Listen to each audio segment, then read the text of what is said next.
বিসমিল্লাহির রহমানির রহিম। পরম করুণাময় ও অসীম দয়ালু আল্লাহর নামে শুরু। ومن أحسن قولا ممن دعا إلى الله وعمل صالحا وقال إنني من المسلمين.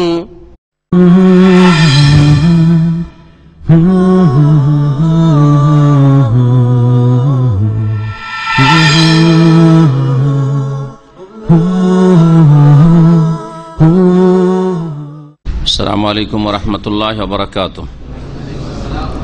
বিসমিল্লাহির রহমানির রহিম। আলহামদুলিল্লাহি রাব্বিল আলামিন ওয়াস সালাতু ওয়াস সালামু আলা সাইয়্যিদিল মুরসালিন নবিয়িনা মুহাম্মদ ওয়া আলা আলিহি ওয়া সাহবিহি আজমাইন। আম্মা বাদ, ফাউযু বিল্লাহি মিনাশ শাইতানির রাজীম। ইয়া আইয়ুহাল্লাযীনা আমানু কাতিলুল্লাযীনা ইয়ালুনাকুম মিনাল কুফফারি ওয়ালিয়াজিদু ফীকুম গিলযা ওয়া'লামু আন্নাল্লাহা মা'আল মুত্তাকিন। মহান আল্লাহর সমস্ত প্রশংসা যে আল্লাহ পাক রব্বুল আলামিন তার মনোনীত দিন ইসলামকে মানব জাতির কল্যাণের জন্য শেষ রাসূল মুহাম্মদ সাল্লাল্লাহু আলাইহি সাল্লামের মাধ্যমে মানব জাতি পর্যন্ত পৌঁছিয়ে দিয়েছেন। যে দিন আল্লাহ পাক রব্বুল আলামিন নাজিল করেছেন মক্কাতুল মুকাররমায়, এবং সেখান থেকে রাসূলুল্লাহ সাল্লাল্লাহু আলাইহি সাল্লামের হিজরতের সাথে মদিনায় দ্বীনের বিধিবিধান হুকুম আহকাম সম্পূর্ণ হয়েছে। আল্লাহ রাব্বুল আলামিন এই দিনকে শক্তিশালী করার জন্য, যেহেতু আল্লাহ পাকের দিন আল্লাহর জমিনে তা প্রতিষ্ঠিত হওয়ার হক রাখে, আল্লাহ পাক রব্বুল আলামিন এর জন্য যাতে করে এই দিনের রাস্তায় বাধা হয়ে কোনো শক্তি না দাঁড়ায়, তার জন্য আল্লাহ পাক রব্বুল আলামিন জিহাদ ফরজ করেছেন রাসূলুল্লাহ সাল্লাল্লাহু আলাইহি সাল্লামের ওপর, তারপরে তার খোলাফায়ে রাশিদিনের ওপর, আর যুগে যুগে যারা ইসলামের খেলাফত পেয়েছে, নেতৃত্ব পেয়েছে, তাদের ওপর আল্লাহ পাক ফরজ রেখেছেন। যখন তারা এই ফরজকে উপলব্ধি করবেন যে এখন আমাদের ফরজ হয়েছে, তার বাস্তবায়ন করা আল্লাহ পাক ফরজ করেছেন। এই বিষয়টি জনসাধারণের নয়, কারণ নবী করিম সাল্লাল্লাহু আলাইহি সাল্লামের সহিহ বুখারীতে হাদিস রয়েছে, ইন্নামাল ইমামু জুন্নাতুন ইউকাতালু মিন ওয়ারাইহি। নিঃসন্দেহে শাসক ইমামুল মুসলিমিন হচ্ছেন বর্ম বা ঢাল স্বরূপ, তার নেতৃত্বে তার পেছনে থেকে সশস্ত্র জিহাদ হবে। সুতরাং এই জিহাদ মানুষের সাধারণদের হাতে নয়, যে সাধারণ লোকেরা, যুবকদের হাতে নয় যে তারা নিজেরা জেহাদের ঘোষণা করবে আর জেহাদ নাম দিয়ে তারা ইসলামের ক্ষয়ক্ষতি করবে, ইসলামকে বদনাম করবে। তাতে আল্লাহকেও রাজি করতে পারবে না, দুনিয়াও সুন্দর করতে পারবে না, আর আখেরাত তো মোটেই সুন্দর হবে না। আখেরাত তো ক্ষতিগ্রস্ত হবে ভুল পথে চালিত হলে, আর দুনিয়ার ক্ষেত্রেও তারা নিজেরা ক্ষতিগ্রস্ত, আর ইসলামকেও বদনাম করবে। আমাদের আজকে ইনশাআল্লাহ তাআলা সূরা তওবা শেষ হবে 14 পর্বে গিয়ে। অনেক ভাইরাই রাত্রে থাকতে পারে না, কিন্তু দীর্ঘ সময় ধরে প্রায় 2.5-3 মাস ধরে মুহররমের শুরু থেকে আমাদের সূরা তওবার তাফসীর চলছে, যার ফলে সপ্তাহে একদিন তো ভাবলাম যে রাত্রেও একটা পর্ব করে দেওয়া হোক। গত 2 সপ্তাহে রাত্রে একটা করে পর্ব হয়েছে, আজকে একটা পৃষ্ঠা বাকি। আয়াত নম্বর 123 থেকে আমরা সূরা তওবার তাফসীর শুরু করব, আর ইনশাআল্লাহ তাআলা 129-এ গিয়ে সূরা তওবা সমাপ্ত হবে। এই আয়াতে আল্লাহ পাক রব্বুল আলামিন ইরশাদ করছেন মুমিন মুসলিমদেরকে সম্বোধন করে, ইয়া আইয়ুহাল্লাযীনা আমানু, হে মুমিন সকল, হে বিশ্বাসীরা, কাতিলুল্লাযীনা ইয়ালুনাকুম মিনাল কুফফার, তোমরা ওই সব কাফেরদের বিরুদ্ধে সশস্ত্র লড়াই করো যারা তোমাদের আশেপাশে রয়েছে। ওই সব কাফেরদের বিরুদ্ধে তোমরা সশস্ত্র লড়াই করো, আল্লাযীনা ইয়ালুনাকুম, যারা তোমাদের আশেপাশে রয়েছে। আশেপাশের কাফেরদেরকে ছেড়ে দিয়ে তোমরা দূরে যাবে না, এটা হচ্ছে আল্লাহ পাকের নির্দেশ। ওয়ালিয়াজিদু ফীকুম গিলযা, এবং যাতে করে তারা অনুভব করে,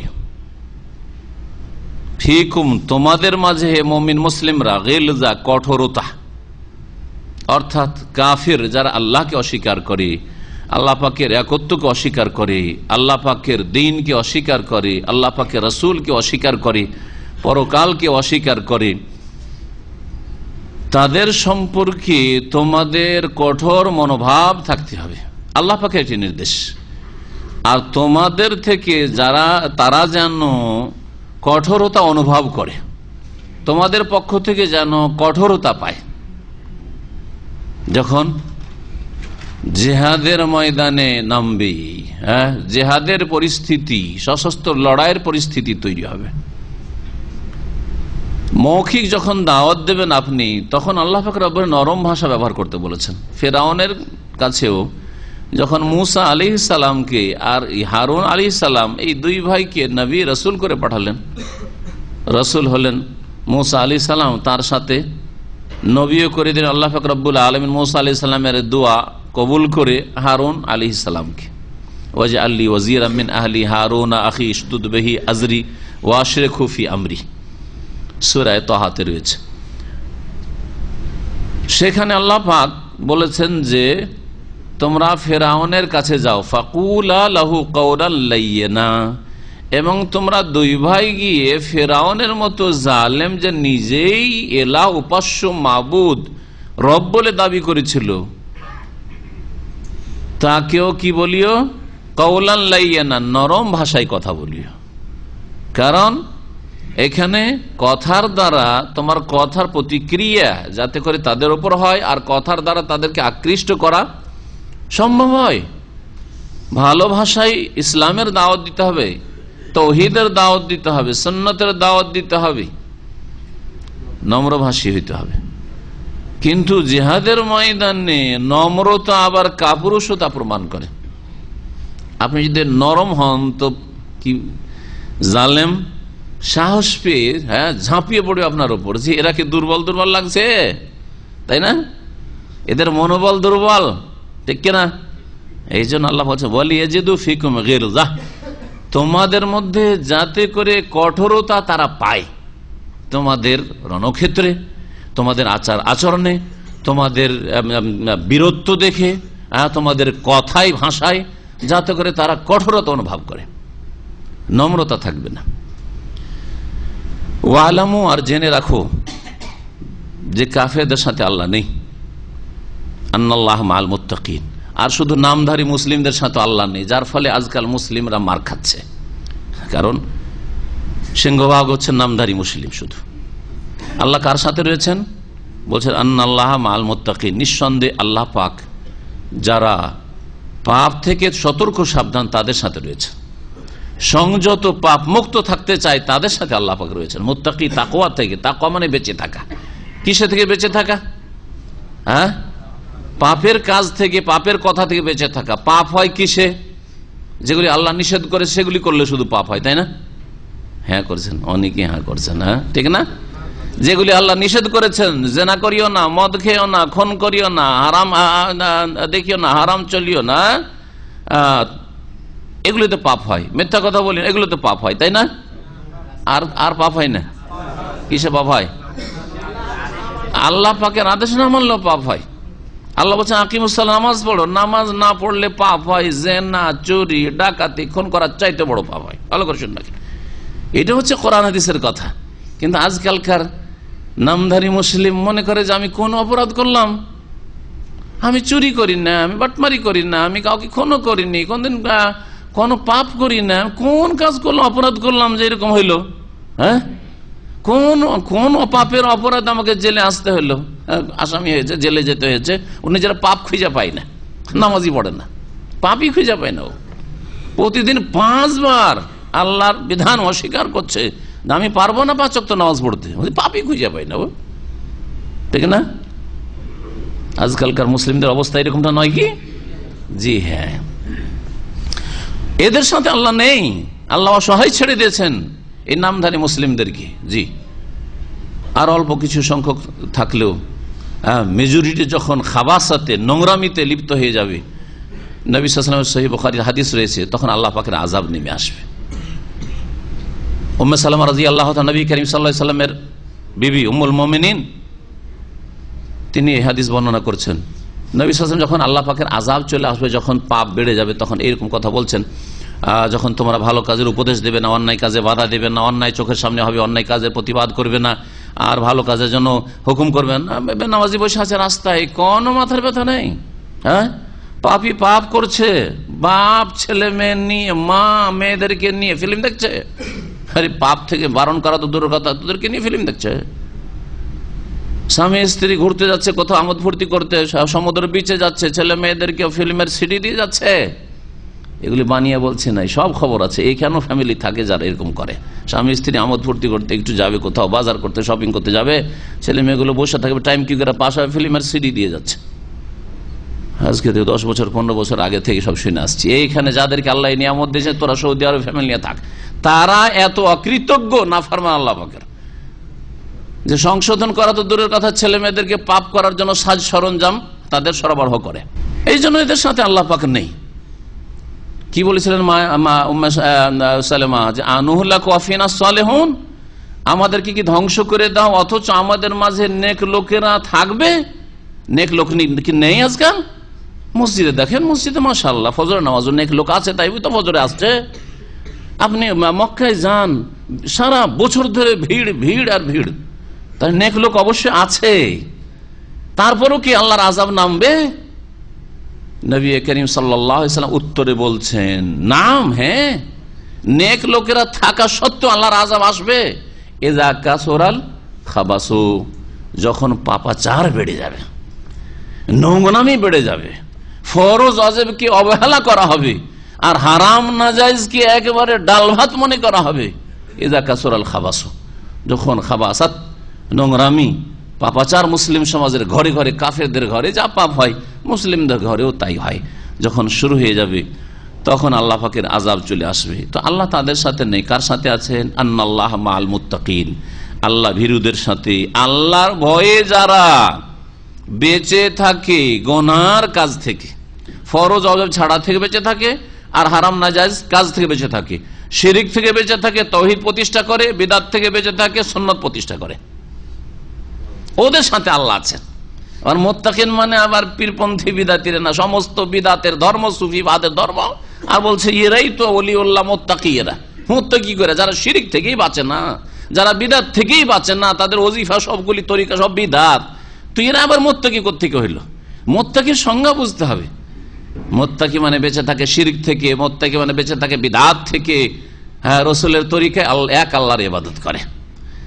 মুত্তাকি মানে হচ্ছে ফরজ ওয়াজিবে ঘাটতি করা থেকে বেঁচে থাকে, মুত্তাকি মানে হচ্ছে হারাম নাজায়েজ কাজ যে লিপ্ত হওয়া থেকে বেঁচে থাকে, তারা হচ্ছে মুত্তাকি। তাদের সাথে আল্লাহ পাক রব্বুল আলামিন রয়েছেন। বেঁচে থাকা আল্লাহ পাকের অসন্তুষ্টির কথা কাজ থেকে, আল্লাহ অসন্তুষ্ট হন সবচেয়ে বেশি কোন অপরাধে? শিরকে। তাহলে শিরক থেকে বাঁচতে হবে। কিতাব পড়ে দেখেন, সুফিদের কিতাব পড়ে থাকেন যে আল্লাহ পাকের কাজগুলি তারাই করছে। হ্যাঁ, ছেলে তারাই দিচ্ছে, রোগ ভালো তারাই করছে, গায়েব অদৃশ্য তারাই জেনে নিচ্ছে।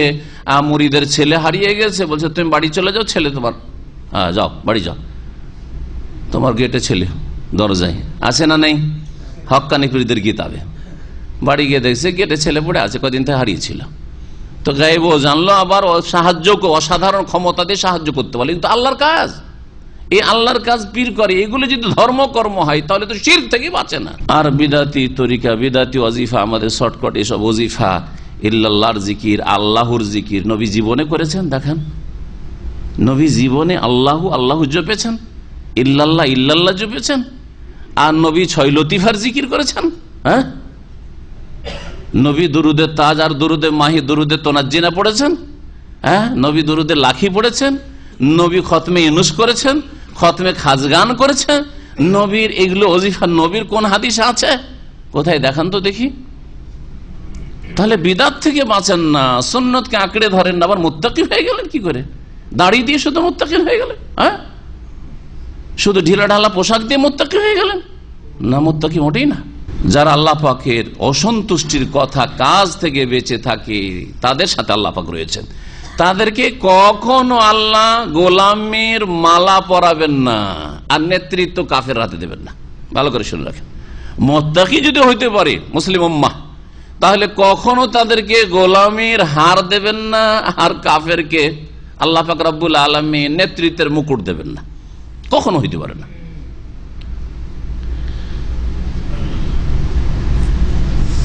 এই আয়াতে প্রথম সম্বোধন করা হয়েছে কারাকে? ইয়া আইয়ুহাল্লাযীনা আমানু, মুমিনদেরকে, তাই না? মুমিনদেরকে। যদি প্রশ্ন করি যে নবীকে কেন সম্বোধন করা হলো না, কারণ প্রথম তো নবীকে জিহাদের হুকুম দেওয়া হয়েছে। এখানে তারপরে দেখেন এই সূরাতে এখানে বলা হচ্ছে ইয়া আইয়ুহাল্লাযীনা আমানু, হে ঈমানদার, হে মুমিনরা, তোমরা এই কাজ করো। কি কাজ? তোমাদের আশেপাশে যেসব কাফের রয়েছে তাদের বিরুদ্ধে সশস্ত্র লড়াই, তোমাদের আশেপাশের কাফেরদের বিরুদ্ধে সশস্ত্র লড়াই করো। এখানে মুমিন মুসলিমদেরকে সম্বোধন করা হচ্ছে। আর এর আগে একটি আয়াতে ইয়া আইয়ুহান নাবিয়্যু জাহিদিল কুফারা ওয়াল মুনাফিকিনা ওয়াগলুজ আলাইহিম, ওখানে হে নবী, নবীকে কেন সম্বোধন করা হলো? কাফেরদের বিরুদ্ধে জিহাদ করো, ওয়াল মুনাফিকিন, মুনাফিকদের বিরুদ্ধে জিহাদ করো, হ্যাঁ, জাহিদুল কুফার আল মুনাফিক ওয়াগলুজ আলাইহিম, এবং তাদের সাথে কঠোর আচরণ করো। ওয়াগলুজ আলাইহিম, ওখানে কঠোর আচরণের কথা রয়েছে, কিন্তু ওখানে নবীকে সম্বোধন করা হলো। কাফির আর মুনাফিকদের বিরুদ্ধে লড়াই করার হুকুম দিতে গিয়ে শুধু নবীকে সম্বোধন করা হলো। আর এখানে মুমিনদের কেন সম্বোধন করা হইল? যে আশেপাশের কাফেরদের বিরুদ্ধে লড়াই হে মুমিন করো তোমরা, কেন বলা হইল? কি রহস্য হইতে পারে? কোরআনে কারীম আল্লাহ পাকের সম্বোধন বুঝার চেষ্টা করেন, যে আল্লাহ পাকের বাগবাগিমা এমনি নয় যে বলে দিয়েছেন এরকম, যেমন আমরা বলি কোন সময় এরকম করে বলে দিলাম, কোন সময় এরকম করে বলে দিলাম। কোরআনে এমন কথা নেই যে কখনো এরকম ভাবে বলে দিলেন বিনা রহস্যে, কখনো এরকম ভাবে বলে দিলেন বিনা রহস্যে। প্রত্যেকটি ক্ষেত্রে রহস্য আছে, একমত আছে। এখানে নবীর নাম উল্লেখ করে সরাসরি প্রত্যক্ষ ভাবে কি করা হইল? মুমিন মুসলিমদেরকে সম্বোধন করা হলো। কেন? এতে বোঝা যায় যে আগের কাজটি কাফের, আরব কাফেরদের বিরুদ্ধে জিহাদ, আর মদিনার মুনাফিকদের বিরুদ্ধে জিহাদ নবী করিম সাল্লাল্লাহু আলাইহি ওয়াসাল্লাম স্বয়ং করবেন এবং তার সাথে থেকে সাহাবীরা করবেন। বোঝা গেছে? পক্ষান্তরে আরবের আশেপাশের কাফেরদের সাথে যে জিহাদ হবে সেটা করা নবী সাল্লাল্লাহু আলাইহি ওয়াসাল্লামের জামানায় হবে না, তার ইন্তেকালের পরে হবে, যেই দায়িত্ব সাহাবায়ে কেরাম মুমিনদের উপর। সেই জন্য ইয়া আইয়ুহাল্লাযীনা আমানু, হে মুমিনরা, নবীর কাজ শেষ হয়ে গেছে। আরবকে শিরিক থেকে, কুফরি থেকে, পাপাচার থেকে নবী করিম সাল্লাল্লাহু আলাইহি ওয়াসাল্লামের মাধ্যমে আমি পাক করে দিয়েছি জাজিরাতুল আরবকে। এখন তোমাদের কাজ হচ্ছে আরবের আশেপাশে যেসব এলাকা রয়েছে, দেশ রয়েছে, আর যেসব কাফের রয়েছে তাদের বিরুদ্ধে জিহাদ করো। এই মুমিন তোমাদের কাজ এখন শুরু। বোঝা গেছে এবারে রহস্য? একবারে যেমন ভাবে সম্বোধন হয়েছে ওই রকম ইতিহাস ওই রকম রূপ নিয়েছে, ওই রকম মোড় নিয়েছে। নবী সাল্লাল্লাহু আলাইহি ওয়াসাল্লামের জীবদ্দশায় আরব ছাড়া আর আরব উপদ্বীপ ছাড়া বাইরে কোন কুফরি শক্তির বিরুদ্ধে জিহাদ হয় নাই। রোমানদের বিরুদ্ধে হয়নি যারা অনারব ছিল, আর পার্সিয়ানদের বিরুদ্ধে, ইরানিদের বিরুদ্ধে হয়নি যারা মজুস অগ্নি পূজক ছিল। হ্যাঁ, রোমান যারা খ্রিস্টান ছিল তাদের বিরুদ্ধে জিহাদ হয়নি নবী সাল্লাল্লাহু আলাইহি ওয়াসাল্লামের জীবদ্দশায়, আর পার্সিয়ানদের, ইরানিদের বিরুদ্ধেও হয়নি যাদের এলাকা ইরাক, বর্তমান ইরাকও ফার্সি ভাষা তখন ছিল, এখন একটু সংকুচিত হয়ে গেছে ইরানটা, মানে পারস্য যেটা সাম্রাজ্য। নবী সাল্লাল্লাহু আলাইহি ওয়াসাল্লামের শেষ জিহাদ যেটি সেটা হচ্ছে তাবুক। এতক্ষণ পর্যন্ত কিন্তু তাবুকের আলোচনা আমরা শুনে আসলাম সূরা তাওবা, তাই না? তাবুকের যুদ্ধের পরে নবী করিম সাল্লাল্লাহু আলাইহি ওয়াসাল্লাম কোন যুদ্ধে আর যান নাই, সময় হয়নি।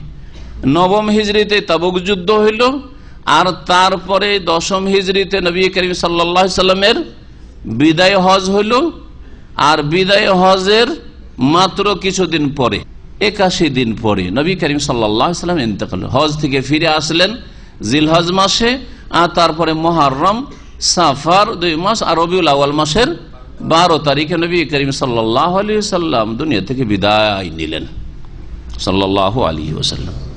তাবুকেও যে গিয়েছিলেন, তাবুকের যে অভিযানটি ছিল, জিহাদ ছিল, সেটা রোমানদের বিরুদ্ধে, কারণ রোমানরা ওখান থেকে খুব বাহাদুরি দেখাচ্ছিল। এই জন্য নবী করিম সাল্লাল্লাহু আলাইহি ওয়াসাল্লাম দেখলেন যে না, এদেরকে একটা ধমক দেওয়ার প্রয়োজন রয়েছে, যে আমরা শুধু মদিনায় বসে না, আমরা 700 কিলোমিটার অতিক্রম করে তোমাদের বর্ডারের কাছাকাছি পৌঁছে গেছি তাবুকে। তাবুক থেকে জর্ডন তখন রোমানদের, খ্রিস্টানদের দখলে ছিল, কাছে একেবারে বর্ডার। এতদূর পৌঁছে গেছি। আর এই কাফের খ্রিস্টানদের রোমানদের সাহস হইল না আর এগিয়ে আসার। সুতরাং বাস্তবে তাবুকে কোনো লড়াই হয়নি। নবী সাল্লাল্লাহু আলাইহি ওয়াসাল্লাম সেখানে 2 সপ্তাহ ধরে অবস্থান করেছেন। তাবুকে যেই জায়গাটিতে অবস্থান করেছে সেই জায়গাটি আনুমানিক একটা চিহ্নিত আছে, লোকেরা বলছে গিয়েছিলাম সফরে, গত বছর একটা প্রোগ্রাম ছিল আমার বক্তব্য ওখানে, তো ওই জায়গা থেকে তারপরে ফিরে এসছে নবী করিম সাল্লাল্লাহু আলাইহি ওয়াসাল্লাম। কিন্তু রোমানদের বিরুদ্ধে জিহাদ হয় নবী সাল্লাল্লাহু আলাইহি ওয়াসাল্লামের, আর পার্সিয়ানদের বিরুদ্ধে হয়নি, আর হাবশীদের বিরুদ্ধে হয়নি। আবেসিনিয়া হাবশী, আফ্রিকা তো নবী সাল্লাল্লাহু আলাইহি ওয়াসাল্লামের জামানায় জিহাদ হয়নি, সবগুলি পরে হয়েছে, সবগুলি পরে হয়েছে। এই জন্য আল্লাহ পাকের সম্বোধন আল্লামা ইবনে কাসির রাহমাতুল্লাহ আলাইহি যে মুফাসসির, তার ভাষায় শোনায় আল্লাহ পাক রব্বুল আলামিন এই আয়াত নম্বর কত 123 মুমিনদেরকে নির্দেশ দিচ্ছেন যে আইয়ুকাতিলুল কুফফার, কাফেরদের বিরুদ্ধে লড়াই করো। হ্যাঁ, তোমাদের যারা কাছাকাছি আশেপাশে কাফের রয়েছে, মুসলিমদের বা ইসলামের যে বর্ডার রয়েছে তার আশেপাশে যারা রয়েছে, এই জন্য নবী করিম সাল্লাল্লাহু আলাইহি সাল্লাম তার জীবদ্দশায় আরব উপদ্বীপের যারা মুশরিক ছিল তাদের বিরুদ্ধে লড়াই করেছেন, তাদের বিরুদ্ধে লড়াই করেছেন। নবী সাল্লাল্লাহু আলাইহি সাল্লামের জামানায় এই আল-হাসা এবং কাতিব পর্যন্ত ইসলাম পৌঁছে গেছে। এরা সন্ধি করে আত্মসমর্পণ করেছে, বশত্ব স্বীকার করেছে, এতদূর পর্যন্ত ইসলাম পৌঁছে দিয়েছেন। ওইদিকে জর্ডানের বর্ডার পর্যন্ত, তাবুক পর্যন্ত ইসলাম পৌঁছে গেছে। এইদিকে ইয়ামানের শেষ প্রান্ত পর্যন্ত, সানা আদান পর্যন্ত ইসলাম পৌঁছে গেছে। জি, মক্কা মদিনা তায়েফ ইত্যাদি সব এলাকায়, নজদ কাসিম রিয়াজ সব এলাকায় ইসলাম, যেটাকে আরব জাজিরা বলা হয়, এসব এলাকায় ইসলাম পৌঁছে গেছে। রাসূলুল্লাহ সাল্লাল্লাহু আলাইহি ওয়াসাল্লাম যখন মক্কা বিজয় করলেন, মদিনাও আসলো, তায়েফ আসলো, ইয়ামান আসলো, ইয়ামামা বলা হয় আপনার যে বর্তমান রিয়াজের আশেপাশের এলাকা, এগুলোকে প্রাচীন যুগে ইয়ামামা বলা হয়তো, রিয়াজ নাম তখন ছিল না। হাজার এলাকা বলা হয়তো আপনার আল-হাসা এলাকাকে হাজার, বাহরাইনও বলা হয়তো খাইবারের জেহাদ হলো হাজরামৌত হচ্ছে ইয়ামান। এসব এলাকা আরব এলাকা, সবগুলি আরব অঞ্চল। এগুলি যখন নবী করিম সাল্লাল্লাহু আলাইহি সাল্লামের দখলে আসলো এবং আরব যত গোত্র বংশ ছিল সকলেই দলে দলে ইসলামে প্রবেশ করলো, ইয়াদখুলুনা ফি দীনিল্লাহি আফওয়াজা, সূরা ইজা জা নাসরুল্লাহর বাস্তবায়ন হইল, মক্কার বিজয় হইল, আর লোকেরা দলে দলে ইসলাম গ্রহণ করা শুরু করলো। আর কোন বাতিল শক্তি, কুফরি শক্তি আরব উপদ্বীপে মাথা উঠিয়ে নেই, মাথা নত করে আছে। ইসলাম যদি কবুল নাও করে থাকে তাহলে মাথা নত করেছে, আনুগত্য স্বীকার করেছে, জিজিয়ার ওপর সন্ধি করে। তখন আল্লাহ পাক রব্বুল আলামিন রাসূল সাল্লাল্লাহু আলাইহি ওয়াসাল্লাম কি সারাফি কিতাল আহলিল কিতাব, এখন বাকি থাকে আহলি কিতাব ইহুদি নাসারা, ইহুদিদের বিরুদ্ধে একটা জিহাদ হয়েছিল খাইবারের। আর তার আগে এখানে যে ইহুদিরা বিশ্বাসঘাতকতা করেছিল, 3টি গোত্র মদিনায়, তাদের গাদ্দারি এবং বিশ্বাসঘাতকতার কারণে তাদেরকে এখান থেকে তাড়িয়ে দেওয়া হয়েছিল খাইবারও তাদের বিরুদ্ধে জিহাদ, যখন খাইবার থেকে তারা বদমাশি করত। আর তারপরে তারা সন্ধি করে নিয়ে নবী সাল্লাল্লাহু আলাইহি ওয়াসাল্লামের যে বদ্দশায় ছিল ওমর রাদিয়াল্লাহু তাআলা জামানায় খাইবার থেকেও তাদের বদমাইশির কারণে তাড়িয়ে দেওয়া হয়েছিল শাম দেশের দিকে। যখন আল্লাহ পাক রব্বুল আলামিনের নির্দেশে নবী করিম সাল্লাল্লাহু আলাইহি ওয়াসাল্লাম এখন উদ্দেশ্য করলেন যে রোমানদের বিরুদ্ধে জিহাদ করতে, ফাতাজাহাযা লিগাজওয়ির রুম, রোমানদের বিরুদ্ধে লড়াইয়ের জন্য প্রস্তুতি নিলেন, যারা আরবদের কাছাকাছি এলাকায় বসবাস করত, অর্থাৎ তাবুকের পাশে জর্ডন, প্যালেস্টাইন, তারপরে শাম, সিরিয়া, দামেস্ক, এসব এলাকা, এগুলি সব ওই রোমান যে সম্রাট ছিল তাদের দখলে ছিল। আর কাছে যারা রয়েছে তারা বেশি অধিকার রাখে আপনার কল্যাণের, আর ইসলামের দাওয়াত পৌঁছে দেওয়া, তাদের ঘরে ঘরে তাদের কল্যাণ কামনা করা, তাদের অকল্যাণ কামনা করা না। কারণ তাদেরকে আপনি জাহান্নামের আগুন থেকে কি করছেন, উদ্ধার করার চেষ্টা করেছেন। তারা ধ্বংস হয়ে যাবে, জাহান্নামে চলে যাবে। যারা এই অবস্থায় মারা যাবে, তাহলে যদি কালেমাটা পড়ে বিশ্বাস করে, কালেমাটা পড়ে নাই, বিশ্বাস করে, আর তারপরে আনুগত্য স্বীকার, আল্লাহ পাকের বিধিবিধান মানতে প্রস্তুত হয়, তাহলে জাহান্নাম থেকে বেঁচে গেল।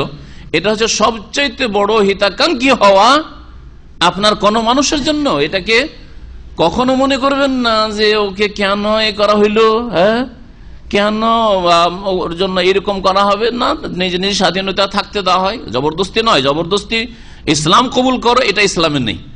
কিন্তু হয় ইসলাম কবুল করো, 3টি অপশন রয়েছে, ভালো করে শুনে রাখেন। ইসলামে কি রয়েছে? তিনটি চয়েস, তিনটার মধ্যে একটা চয়েস করতে হবে। হয় ইসলাম কবুল করো, আসলেম তাসলাম, ইসলাম গ্রহণ করো, সহি সালামত থাকো, নিরাপদ থাকো, কোনো দ্বন্দ্ব নেই তোমাদের সাথে। হ্যাঁ, নিরাপত্তা পাবে, যেমন আগে যারা তোমাদের চাইতে প্রবীণ, যারা অগ্রগামী, তারা যেমন নিরাপত্তা পেয়েছে। আর ইসলাম যদি কবুল না করো তাহলে কি করো? সন্ধি করো, সন্ধি করো, সন্ধির ভিত্তিতে কি করবে? জিজিয়া দেবে আর আনুগত্য স্বীকার করবে, কখনো বিদ্রোহ ঘোষণা করবে না, যাতে করে এই আশঙ্কা না থাকে যে আমাদের ক্ষয়ক্ষতির জন্য পাঁয়তারা চলছে, ষড়যন্ত্র চলছে। বশত্ব স্বীকার করো, এটা হচ্ছে দ্বিতীয় অপশন। ইসলাম জরুরি না, ইসলাম কবুল করবে না, ঠিক আছে, আমাদের সাথে সন্ধি করে শান্তিতে বসবাস করো। 3 নম্বর, যদি বলো যে না ইসলামও কবুল করব না আর জিজিয়া দিয়ে আমরা আনুগত্য স্বীকার করব না, সন্ধিতেও আসবো না, তাহলে তখন লড়াই, তখন কাতিলুল্লাযিনা ইয়ালুনাকুম মিনাল কুফফার, আশেপাশে যেসব কাফের রয়েছে তাদের বিরুদ্ধে সশস্ত্র লড়াই করো, আল্লাহ পাকের হুকুম। তো নবী করিম সাল্লাল্লাহু আলাইহি সাল্লাম কাছের লোকদেরকে এই কল্যাণ পৌঁছাবার চেষ্টা করলেন। নবী সাল্লাল্লাহু আলাইহি সাল্লাম যে কত হিতাকাঙ্ক্ষী ছিলেন, শেষ আয়াত যে রয়েছে তাতে আসছে, শেষ আয়াতের আগের আয়াতটি, এর উদাহরণ সহিহ বুখারীতে রয়েছে, যে তোমাদের উদাহরণ হচ্ছে কীট পতঙ্গের মতো। আগুন কোথাও জ্বললে কীট পতঙ্গগুলি কি করে? ঝাঁপ দেয় জ্বলে যাওয়ার জন্য। ওই রকমই তোমরা জাহান্নামে ঝাঁপ দিচ্ছ আর তোমরা কোনো মতেই জাহান্নাম থেকে ফিরে আসতে চাও না, আর আমি তোমাদের কোমর ধরে টেনে নিয়ে আসছি, ওয়ান্তুম তাতাকাহামুনা ফি, আর তোমরা লাফ দিয়ে গিয়ে সে আগুনে পড়ছো। তোমাদেরকে আমি আগুনে পড়তে দিতে চাই না, আগুনে ঝাঁপ দিতে চাই না, কারণ ধ্বংস হয়ে যাবে, চিরকাল জাহান্নামে থাকবে। তো সবচেয়ে বড় কারো হিতাকাঙ্ক্ষী হচ্ছে তাকে তৌহিদ জানিয়ে দেওয়া, আল্লাহর একত্ব জানিয়ে দেওয়া, আল্লাহ একক, এবং তার অন্তরে কথা নামিয়ে দেওয়া। এটা সবচেয়ে বড় তার আপনি কল্যাণ করলেন। দুনিয়ার কল্যাণ টেম্পোরারি, কিছুদিনের, সামান্য। হয়তো দুনিয়া যদি সারা জীবনে দায়িত্ব নিয়ে নেয় যে তোকে কোনো কাজকর্ম করা লাগবে না, ফ্রিতে তোকে খেতে দেবো, তাও কতদিন? যতদিন বাঁচবে ততদিন, আর বাঁচবেনি কতদিন আপনি, ঠিক না? কিন্তু যদি তৌহিদটা বুঝিয়ে দিয়ে তার অন্তরে নামিয়ে দেওয়া হয়, শিরক থেকে তাকে বাঁচিয়ে দেওয়া হয়, বিদআত থেকে তাকে বাঁচিয়ে দেওয়া হয়, ফরজ ওয়াজিবটা আদায় করে যায়, হারাম কাবিরা থেকে বাঁচিয়ে দিতে পারেন, হেদায়েতের রাস্তা দেখিয়ে দিতে পারেন, এর চাইতে বড় কল্যাণ আপনি কারো করলেন না। এই জন্য যারা দিনের দাওয়াতের কাজ করে তারা সবচেয়ে বেশি আপনার হিতাকাঙ্ক্ষী, আর সবচেয়ে বড় হিতাকাঙ্ক্ষী আপনার সৈয়দুল মুরসালিন মুহাম্মদ রাসূলুল্লাহ সাল্লাল্লাহু আলাইহি ওয়াসাল্লাম, আর তারপরে আম্বিয়া রাসূলগণ। কারণ তাদের মিশনই এটা ছিল, তাদের দুনিয়ার আর কোনো পেশা ছিল না, দুনিয়ার আর কোনো কাজকর্ম ছিল না, দুনিয়ার আর কোনো টার্গেট উদ্দেশ্য ছিল না। তাদের উদ্দেশ্য ছিল মানব জাতিকে আল্লাহ পাকের আগুন থেকে রক্ষা করা। সবচেয়ে বড় কল্যাণকামী তারা ছিলেন। এই জন্য নবী করিম সাল্লাল্লাহু আলাইহি ওয়াসাল্লাম তাবুক পৌঁছলেন, ফাবালাগা তাবুক সুম্মা রাজা লিআজালি জাহদিন নাসি ওয়াজাদ বিল বিলাদি ওয়া যিকিল হালি ওয়া যালিকা সানাতা 9 মিন হিজরাতিহি আলাইহিস সালাতু ওয়াস সালাম।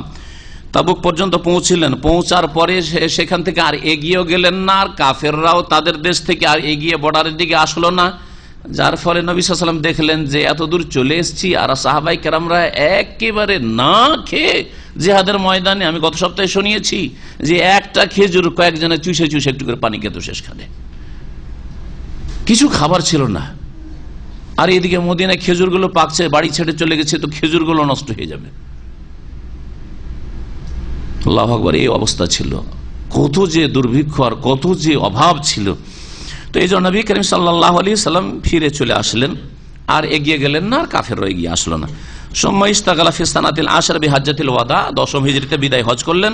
সুম্মা আজালাতুল মানিয়া, তারপর নবী করিম সাল্লামের মৃত্যুর পরওয়ানা চলে আসলো সাল্লাওয়াতুল্লাহি ওয়া সালামুহু আলাইহি।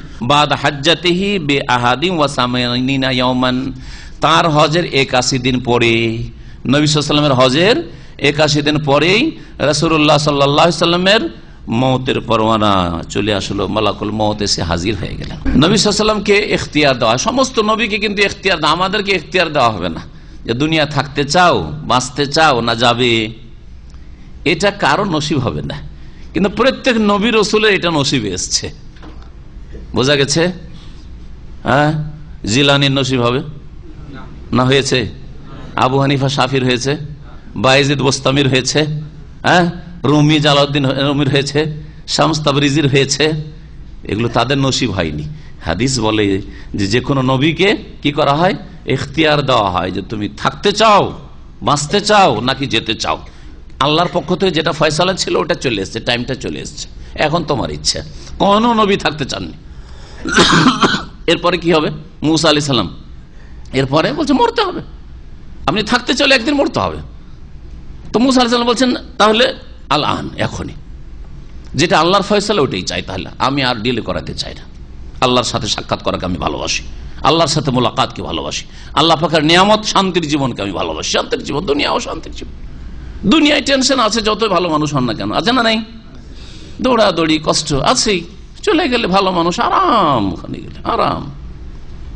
নবীন, সিদ্দিকিন, সোহাদা, সালেহিনদের আরওয়াহ যেখানে ইল্লিনে রয়েছে সেখানে আপনি জায়গা পেয়ে যাবেন, কত আরাম। সুতরাং মরার সময় হা হুতাশ কেন হবে? একজন মমিনের সত্যি যদি মমিন হন তাহলে কোনো হা হুতাশ নেই। আলহামদুলিল্লাহ, আল্লাহ যেটা আমার জন্য পছন্দ করেছেন সেটাই পছন্দ। নবী রাসূলদেরকে ইখতিয়ার দেওয়া হয়েছে, যাদেরকে ওলি বলা হয় তাদেরকে ইখতিয়ার দেওয়া হয়নি। এটা হচ্ছে ইসলাম। আর আমাদের দেশের, শুধু আমাদের দেশের না, সুফিবাদের শিক্ষা হইল যে খুদনা বাহরান ওয়াকাফাল আম্বিয়া ওয়ালা সাহিলি, আমরা এমন সাগরে পাড়ি দিয়েছি যে সাগরের কিনারায় গিয়ে নবীরা থমকে দাঁড়িয়ে গেছে, নবীরা যেতে পারেনি, ওখানে আমরা পৌঁছে গেছি। আরো আজিমে গিয়ে আমরা ফানা ফিল্লা হয়ে গেলাম, নবীরা যেতে পারেনি। বোঝা গেছে? আমরা ছেলে দিতে পারি, রোগ ভালো করতে পারি, আমরা সব দিতে পারি, আমরা মুরিদের ছেলেকে, হারা ছেলেকে বাড়ি পৌঁছে দিতে পারি। ওয়াকাফাল আম্বিয়া ওয়ালা সাহিলি, নবীরা কিনারায় গিয়ে থমকে দাঁড়িয়েছে, আমরা পারবো না। আউযুবিল্লাহ, আউযুবিল্লাহ।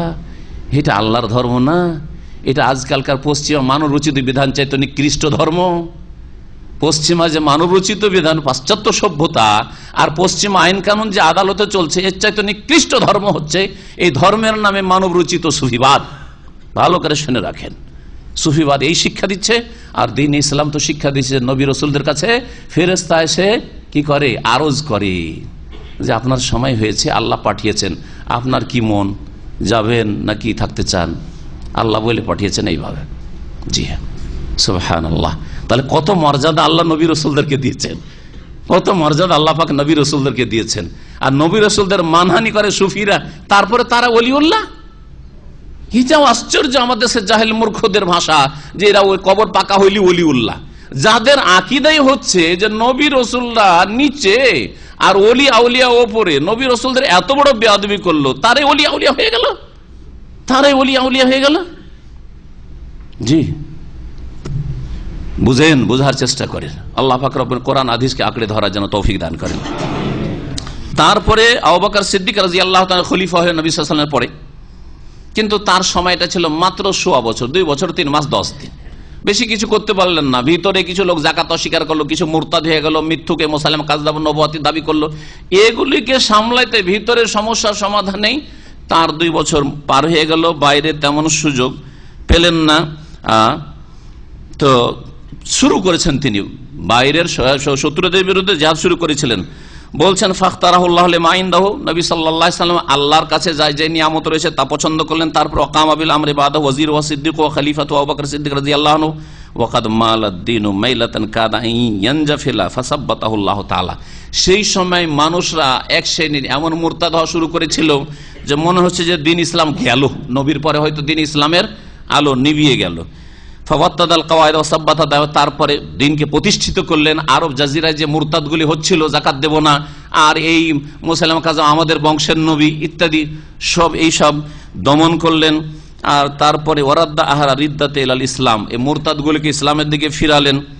আর নবী করিম সাল্লাল্লাহু আলাইহি ওয়াসাল্লামের নির্দেশ মতো সুম্মা শারাফি তাজহিজ জয়ুশুল ইসলাম ইলা রুম, রোমানদের বিরুদ্ধে জিহাদ করতে হবে। কারণ এই আয়াতে হুকুম হয়েছে আর মুমিনদেরকে সম্বোধন করা হয়েছে, নবী ইন্তেকাল করেছেন, এখন আমাদেরকে বাস্তবায়ন করতে হবে।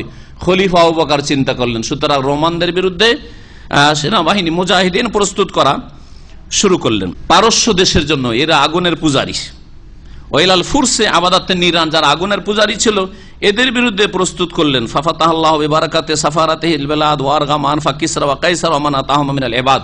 আর তারপর উমর রাদিয়াল্লাহু তাআলা শুরু করেছিল, আবু বকর সিদ্দিক রাদিয়াল্লাহু তাআলা রোমানদের বিরুদ্ধে আর পার্সিয়ানদের বিরুদ্ধে জিহাদ। আর উমর রাদিয়াল্লাহু তাআলা জামানায় এই পারস্য সাম্রাজ্য বড় একটি পরাশক্তি সেই যুগের শির নত করলো। আর সেটা ইসলামিক স্টেটে পরিণত হইল, পারস্য দেশ ইরাক, আর এইরকমই রোমান শাম দেশ, ফিলিস্তিন, জর্ডন, আজকালকার দামেস্ক, দূর দূর পর্যন্ত ইসলাম পৌঁছে গেল। আর তারপরে ধীরে ধীরে ইসলাম আরো সম্প্রসারিত হতে শুরু হইল আল্লাহ পাকের জমিনে। এইভাবে সাহাবাই কেরাম, খোলাফা রাশেদিনরা এই কোরআনের আয়াতের ওপর আমল করেছেন, যা হচ্ছে সমস্ত মুসলিম শাসকদের জন্য উত্তম আদর্শ নবী করিম সাল্লাল্লাহু আলাইহি সাল্লামের পরে। আল্লাহ পাক তারপরে বলছেন, ওয়াইদা মা উনজিলাত সূরাতুন ফামিনহুম মান ইয়াকুলু আইয়ুকুম যাদাতু হাযিহি ঈমানা ফাআম্মাল্লাযিনা আমানু ফাযাদাতুহুম ঈমানা ওয়া হুম ইস্তাবশিরুন। আল্লাহ পাক বলছেন যে মুনাফিকদের চরিত্র হচ্ছে যে কোরআন নাজিল হলে তারা ঠাট্টা বিদ্রুপ করে, কোরআন থেকে উপকৃত হয় না। ওয়াইদা মা উনজিলাত সূরা, যখনই কোনো সূরা নাজিল হয়, আর বিশেষ করে সূরা তওবা নাজিল হইলেই তাদের প্লিহা চমকে উঠে, বুঝা গেছে? কারণ তাদের হয়তো মুখোশ খোলা হচ্ছে, তাদের কোন দোষ ত্রুটি তুলে ধরা হচ্ছে, তাদের কোন ষড়যন্ত্র সম্পর্কে জানিয়ে দেওয়া হচ্ছে নবীকে। যখনই কোন সূরা নাজিল হয়, ফামিনহুম মান ইয়াকুল, মুনাফিকদের কতক বলে, আইয়ুকুম যাদাতু হাযিহি ঈমানা, এই সূরাটি তোমাদের মধ্যে কার ঈমান বৃদ্ধি করেছে? ঠাট্টা মজাক করে বলে যে এই সূরা নাজিল করেছেন আল্লাহ, এতে কার ঈমান বেড়েছে? কি আর একটু পাকা মুসলিম হইল? হ্যাঁ, কি লাভ হয়েছে? জি, এটা কার চরিত্র? মুনাফিকদের চরিত্র। আজকালকার মুনাফিকের চরিত্র শুনবেন, যদি নামাজি লোক নামাজ পড়ে তো বলে, তুই নামাজ পড়ে কি পেয়েছিস? হ্যাঁ, তোর কি লাভ হয়েছে? আমি নামাজ পড়ি না, আমার কোন ক্ষতিটা হয়েছে? তোর চাইতে কম ইনকাম করছি, তোর চাইতে কম সুখে আছি, তোর চাইতে কিসে কম আছি? আমি নামাজ পড়ি, তুই নামাজ পড়িস, তোর কোনটা হয়েছে বল? হ্যাঁ, তোর তো অসুখ ছুটে না, বলে না? এরা মুনাফিক কিনা? নিঃসন্দেহ মুনাফিক। এরা আকীদার মুনাফিক, এরা আখলাক চরিত্রের শুধু আমলের মুনাফিক না। ভালো করে শোনা, মুনাফিক চিন্তা হবে নাকি? ঘরে ঘরে মুনাফিক আছে, রোমে রোমে মুনাফিক আছে, প্রত্যেকটি সমাজে আর পাড়ায় মুনাফিক আছে। চিন্তা হবে মুনাফিকদেরকে, যারা নামাজকে নিয়ে এরকম ঠাট্টা বিদ্রুপ করে। নামাজ পড়ে কি পেয়েছিস? রোজা রেখে কি পেয়েছিস? মনে করে যে দুনিয়াটি হচ্ছে বদলার জগৎ, আখেরাত তাদের সামনে নাই। আখেরাত সরাসরি অস্বীকার না করলে আসলে অন্তরে অস্বীকার করে রয়েছে। এদের স্থান জাহান্নামের সবচেয়ে নিম্ন স্তর। আল্লাহ পাক বলছেন যে এরা ঠাট্টা মজাক করে বলে যে আইয়ুকুম যাদাতু হাযিহি ঈমানা, তোমাদের মধ্যে কার ঈমান এই সূরাটি বাড়িয়েছে? আল্লাহ পাক বলছেন কার বাড়িয়েছে শুনবে, ফাআম্মাল্লাযিনা আমানু, শুনো যে যারা ঈমান নিয়ে এসেছে সত্যিকার অর্থে, ফাযাদাতুহুম ঈমানা, তাদের ঈমান বৃদ্ধি করে। যারা সত্যিকার মুমিন মুসলিম, কোরআনে কারীমের আয়াত দ্বারা কি হয়? সূরা দ্বারা তাদের ঈমান বৃদ্ধি হয়। ভালো কথা শুনলে ঈমান বৃদ্ধি হয় না? হয় না? এখানকার ঈমান আর মার্কেটে ঘোরাঘুরি করছেন, দুই ঈমান সমান? কখনো না। আপনি দিনের মজলিসে আছেন বা মসজিদে বসে আছেন, কোরআন তেলাওয়াত করছেন, আর বাড়িতে ছেলে মেয়ের সাথে বসে আছেন, সমান? কখনো সমান না। তাহলে অবশ্যই যারা সত্যিকার মুমিন হবে তাদের ঈমান বাড়ে, শুধু বসলেই যখন বাড়ে, হ্যাঁ, মসজিদে বসলেই ঈমান বাড়ে, দিনের মজলিস মাহফিলে বসলেই বাড়ে। তাহলে যদি আপনি কোরআন এবং হাদিস অর্থ বুঝেন, তেলাওয়াত করলেই যখন ঈমান বৃদ্ধি পায়, তাহলে অর্থটা যদি বুঝতেন যে আল্লাহ আমাকে কি বলতে চাইছেন, এবং গভীরতায় যদি পৌঁছিতে পারতেন এবং সেটাকে বাস্তবায়ন করার মন মানসিকতা রাখতেন, তাহলে কত ঈমান বৃদ্ধি পেত, কত ঈমান বাড়তো। তাহলে আল্লাহ বলছেন যে যারা ঈমানদার মুমিন, ফাযাদাতুহুম ঈমানা, তাদের ঈমান বৃদ্ধি করে এই সূরা নাজিল হলে বা আয়াত নাজিল হলে, ওয়া হুম ইস্তাবশিরুন, এবং সূরা নাজিল হলে বা কোরআনের কোনো আয়াত নাজিল হলে তারা আনন্দিত হয়। ইস্তাবশিরুন মানে ইফরাহুন, তারা আনন্দিত হয়। কোরআনে কারীম নাজিল হইলে মুমিনরা খুশি হইতো, পক্ষান্তরে মুনাফিকরা বেজার হইতো, অসন্তুষ্ট হইতো, যে কি রে বালা মুসিবত, হুকুমের উপর হুকুম, হুকুমের হুকুম, আর একটা কাজ করতে হবে। এতদিন নামাজ পড়তাম, এখন কি করতে হবে? জাকাত দিতে হবে। জাকাত এলো রোজা রাখতে হবে, রোজা হইলে বলছে হজ করতে হবে, হ্যাঁ, জিহাদে যেতে হবে, তাবুকের হুকুম হয়ে গেছে, তাই না? মুনাফিকি চরিত্র। তাহলে কাউকে যদি বিরক্ত লাগে দিন ইসলামের বিধিবিধান শুনতে অথবা মানতে, বললে আরে হইল না, এই করে আরো কিছু করতে হবে, এটাও নাজায়েজ, এটাও করা যাবে না, মদ হারাম জানতাম, আর বিড়িটাও হারাম, জর্দাটাও হারাম, এগুলো মুনাফিকি চরিত্র। তাহলে মানে মুসিবত ওদের জন্য, কষ্ট লাগছে, পাপ ছাড়তে কষ্ট লাগছে, এটা মুনাফিকি চরিত্র। আর মুসলিম মুমিন আনন্দিত হয়ে, আলহামদুলিল্লাহ আমার বিড়ি খাওয়াই, জর্দা খাওয়াই, শরীর স্বাস্থ্যটা খারাপ হচ্ছিল। আজকে জানতে পারলাম যে এটা মাকরুহ না, হারাম, আলহামদুলিল্লাহ ছেড়ে দিলাম। এটা আমার দিনেরও লাভ, দুনিয়ারও লাভ। এতদিন জানতাম না যে হারাম, হারাম জানলাম, আল্লাহকে রাজি করার জন্য ছেড়ে দিলাম, আর শরীর স্বাস্থ্যটা আমার সেভ হইল, আলহামদুলিল্লাহ। হ্যাঁ, আমার ছেলে মেয়ের ক্ষতি হচ্ছিল, আমার স্ত্রী ক্ষতি হচ্ছিল, মা স্ত্রী, অনেকের স্ত্রী চাই না এই গন্ধ, এই সড়া নোংরা গন্ধ নিয়ে কাছে আসুক, এরকম স্বামী চাই না, কিন্তু করবেটা কি, করবে কি, নিরুপায় হয়ে গেছে বেচারি আপনার বাড়ি গিয়ে। এখানে এক মিশরি ছিল, এই দামামি ছিল, বিয়ে করার আগে খুব সিগারেট খেত, বিয়ে করার পরে ওর স্ত্রী যেমনই কাছে যায় বসে তেমনই বমি করা শুরু করে, ওর সিগারেটের গন্ধ। আর বুঝতে পারেন যে আরবরা যে বিড়ি খায়, বিশেষ করে সিরিয়ান, লেবাননি আর মিশরি বিড়ি সিগারেট খায়, আল্লাহু আকবার। এদের পাশে নামাজ পড়লে আল্লাহকে বলে যে আল্লাহ যদি জায়েজ হইতো তো ছেড়ে দিয়ে সরে যেতাম। মাঝে মাঝে ইচ্ছা হয় যে জায়েজ হলে এখান থেকে টান দিতাম, সরে গিয়ে অন্যদিকে লাগতাম। এত কষ্ট দেয় এরা মসজিদে, এদের এই সড়া নোংরা গন্ধে। তো ওর স্ত্রী থাকতে মোটেই পারে না, বলছে তুমি দূরে থাকো। আর যদি কাছে আসে তো বমি করতে শুরু করে, হ্যাক হ্যাক করা শুরু করে। তখন ওই লোক স্ত্রীর খাতিরে সিগারেট ছেড়ে দিয়েছে। স্ত্রীর খাতিরে কি করেছে? সিগারেট ছেড়েছে। নেকি পাবে? নেকি পাবে না, কিন্তু পাপের যে গুনাহ লেখা হচ্ছিল, গুনাহটা থেকে বেঁচে যাবে। একটা নেকি, একটা গুনাহ ছাড়লে দুটো দিক রয়েছে। একটা হচ্ছে গুনাহ ছাড়লেন বলে নেকি হওয়া, আপনার জন্য অনেকটা নেকি লেখা হবে। আর আরেকটা হচ্ছে যে গুনাহ করছিলেন, সে যে গুনাহর বোঝা বাড়ছিল, এটা একটা দিক। তাহলে যখন আপনি পাপ আল্লাহকে রাজি করার জন্য ছাড়লেন না, আপনি দুনিয়ার স্বার্থে ছাড়লেন, ওতে কি হবে? গুনাহর বোঝা যে বাড়ছিল ওটা থেমে যাবে, আর বাড়বে না। কিন্তু নেকি যে একটা অঙ্কের হয়তো বড়, সেই নেকিটা আপনি পাবেন না, কারণ আল্লাহর সন্তুষ্টির জন্য ছাড়েননি, আল্লাহর ভয়ে ছাড়েননি, আল্লাহর কাছে জবাব দিতে হবে এই জন্য ছাড়েননি। এইরকমই যত বদ অভ্যাস রয়েছে। ফিল্ম দেখছিলেন আর তারপরে চট করে আপনার মা চলে এসছে, দেখে নিয়েছে, আর জীবনে দেখবো না, একবার বেজ্জত হইলাম, ওখান আর দেখবো না। তো মায়ের জন্য ছিলেন, আল্লাহর জন্য ছাড়লেন না আপনি, ঠিক না? গুনাহ তো থেমে গেল, কিন্তু নেকি পেলেন না। কিন্তু আল্লাহকে রাজি করার জন্য যদি পাপ ছেড়ে দিতেন তাহলে এতে অনেক নেকিও পেতেন। এই আয়াত প্রমাণ করে যে ঈমান কম বেশি হয়। ঈমান কি হয়? কম বেশি হয়। এটা হচ্ছে আহলে সুন্নাত ওয়াল জামাতের মত, এটা হচ্ছে সমস্ত মুহাদ্দিসিনদের মত। আর এর ওপর কিতাবুল ঈমানে ইমাম বুখারী রাহমাতুল্লাহ আলাইহি অধ্যায় কায়েম করছেন আর বলছেন যে আল ঈমানু ইয়াজিদু ওয়া ইয়ানকুসু, ঈমান বাড়ে এবং কমে। একই লোকের কখনো বাড়ে কখনো কমে, আর একজনের ঈমান আরেকজনের ঈমানের সাথে পার্থক্য রাখে। সুতরাং কখনো ঈমান একই স্তরে বা একই অবস্থায় এক ব্যক্তিরও থাকে না, আর প্রত্যেক মুসলিম ঈমানের ক্ষেত্রে, মূল ঈমানের ক্ষেত্রেও সমান না।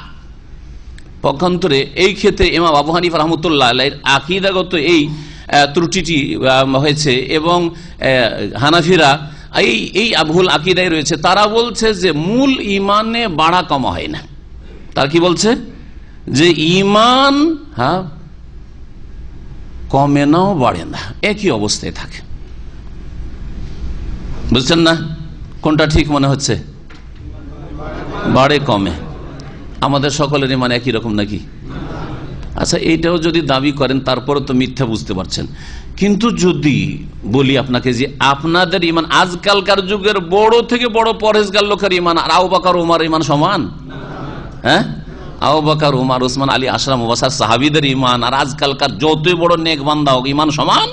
কখনো সমান না, কখনো সমান না। তাহলে বোঝা গেল যে ঈমান, আপনার ঈমান নিজে বাড়ে কমে আপনি বুঝতে পারছেন। কখনো মনে হয় যে এমন ইবাদত করব যে জীবন আমি তাহাজ্জুদ ছাড়বো না, আর এমন ইবাদত করে যে কোনো নামাজে যাব আমি একটু কান্নার চেষ্টা করব, ঠিক না? খুশুর সাথে আমি নামাজটা পড়বো। আর কখনো কখনো নামাজ পড়ছেন, শুরু থেকে শেষ পর্যন্ত নামাজ পড়ে বেরিয়ে গেলেন, কিছুই বুঝতে পারলেন যে কি করলাম না করলাম, শুধু রাকাতটি পুরা করা হইলো আর বুঝতে পারছেন না যে কয় রাকাত পড়লাম। হয় না? হয় না? তাহলে দুটো নামাজ দুই রকম কেন? একটা নামাজে তো চোখ দিয়ে পানি আসছে আর আপনি নামাজ পড়ার মতো পড়ছেন, আর একটা নামাজে বেলা টেরও পাচ্ছে না যে কয় রাকাত পড়লাম না পড়লাম, ইমাম পড়লো, সালাম ফিরলো, আমি ফিরলাম। তাহলে বোঝা গেল যে একই লোকের ঈমানে কম বেশি হয়। কখনো কখনো পাপের দিকে এগিয়ে চলে যায়, কখনো এমন নেকির দিকে এগিয়ে আসে যে পাপকে চরম ঘৃণা হয়। হয় না? হয় না? যে তাহলে ঈমান একই জনের কমে বাড়ে। ওরা বলছে, যারা বলছে ঈমান বাড়ে না কমে না, বলছে মূল ঈমান কমে না বাড়ে না। মূল ঈমানটা বলছে, তারা বলছে বিশ্বাস শুধু, আর বিশ্বাস কমা বাড়া হয় না। তারা একটা যুক্তি দিতে ভুল করেছে, কোরআনের আয়াতের খেলাফ হয়ে গেছে, হাদিসের খেলাফ হয়ে গেছে।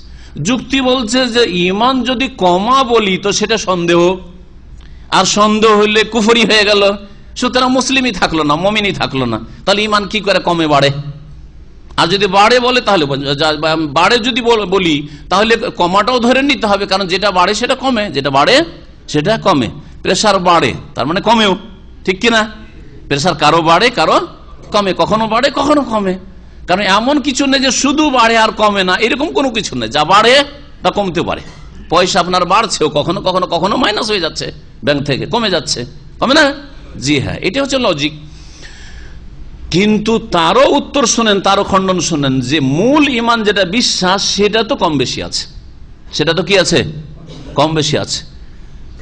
আবু বকরের আখিরাতের প্রতি বিশ্বাস, আখিরাতের প্রতি এত বিশ্বাস যে আমার জান এবং আমার ধন সম্পদ সবকিছু কুরবানি করে দেবো রাসূলুল্লাহ সাল্লাল্লাহু আলাইহি ওয়াসাল্লামের জন্য। সাদকার হুকুম হচ্ছে সবকিছু বাড়ি থেকে নিয়ে চলে আসছেন, করছেন না? করছেন না? এই অন্তরে যে ইমান, সর্বোচ্চ ইমান, তার প্রতিফল স্বরূপ সবকিছু নিয়ে চলে আসছেন। আর আমাকে আপনাকে যদি বলা হয় প্রতি মাসে 100 রিয়াল করে দিতে হবে, তাহলে ওযু নষ্ট হয়ে যাবে, ওযু নষ্ট হয়ে যাবে। মূল ইমানও পার্থক্য। বিশ্বাস যার যেমন, কেউ এত বিশ্বাস করে যে রাত দিন সবসময় যেন জান্নাত জাহান্নাম কান্নাহার আইন চোখের সামনে দেখছে। আর একজনের বিশ্বাস মুসলিম হিসেবে আল্লাহ পরকাল সবকিছু বিশ্বাস আছে, কিন্তু জান্নাত জাহান্নামের ভয় ওই রকম অন্তরে পয়দা হয় না। তো অন্তরে তাসদিক, বিশ্বাসের বিষয়।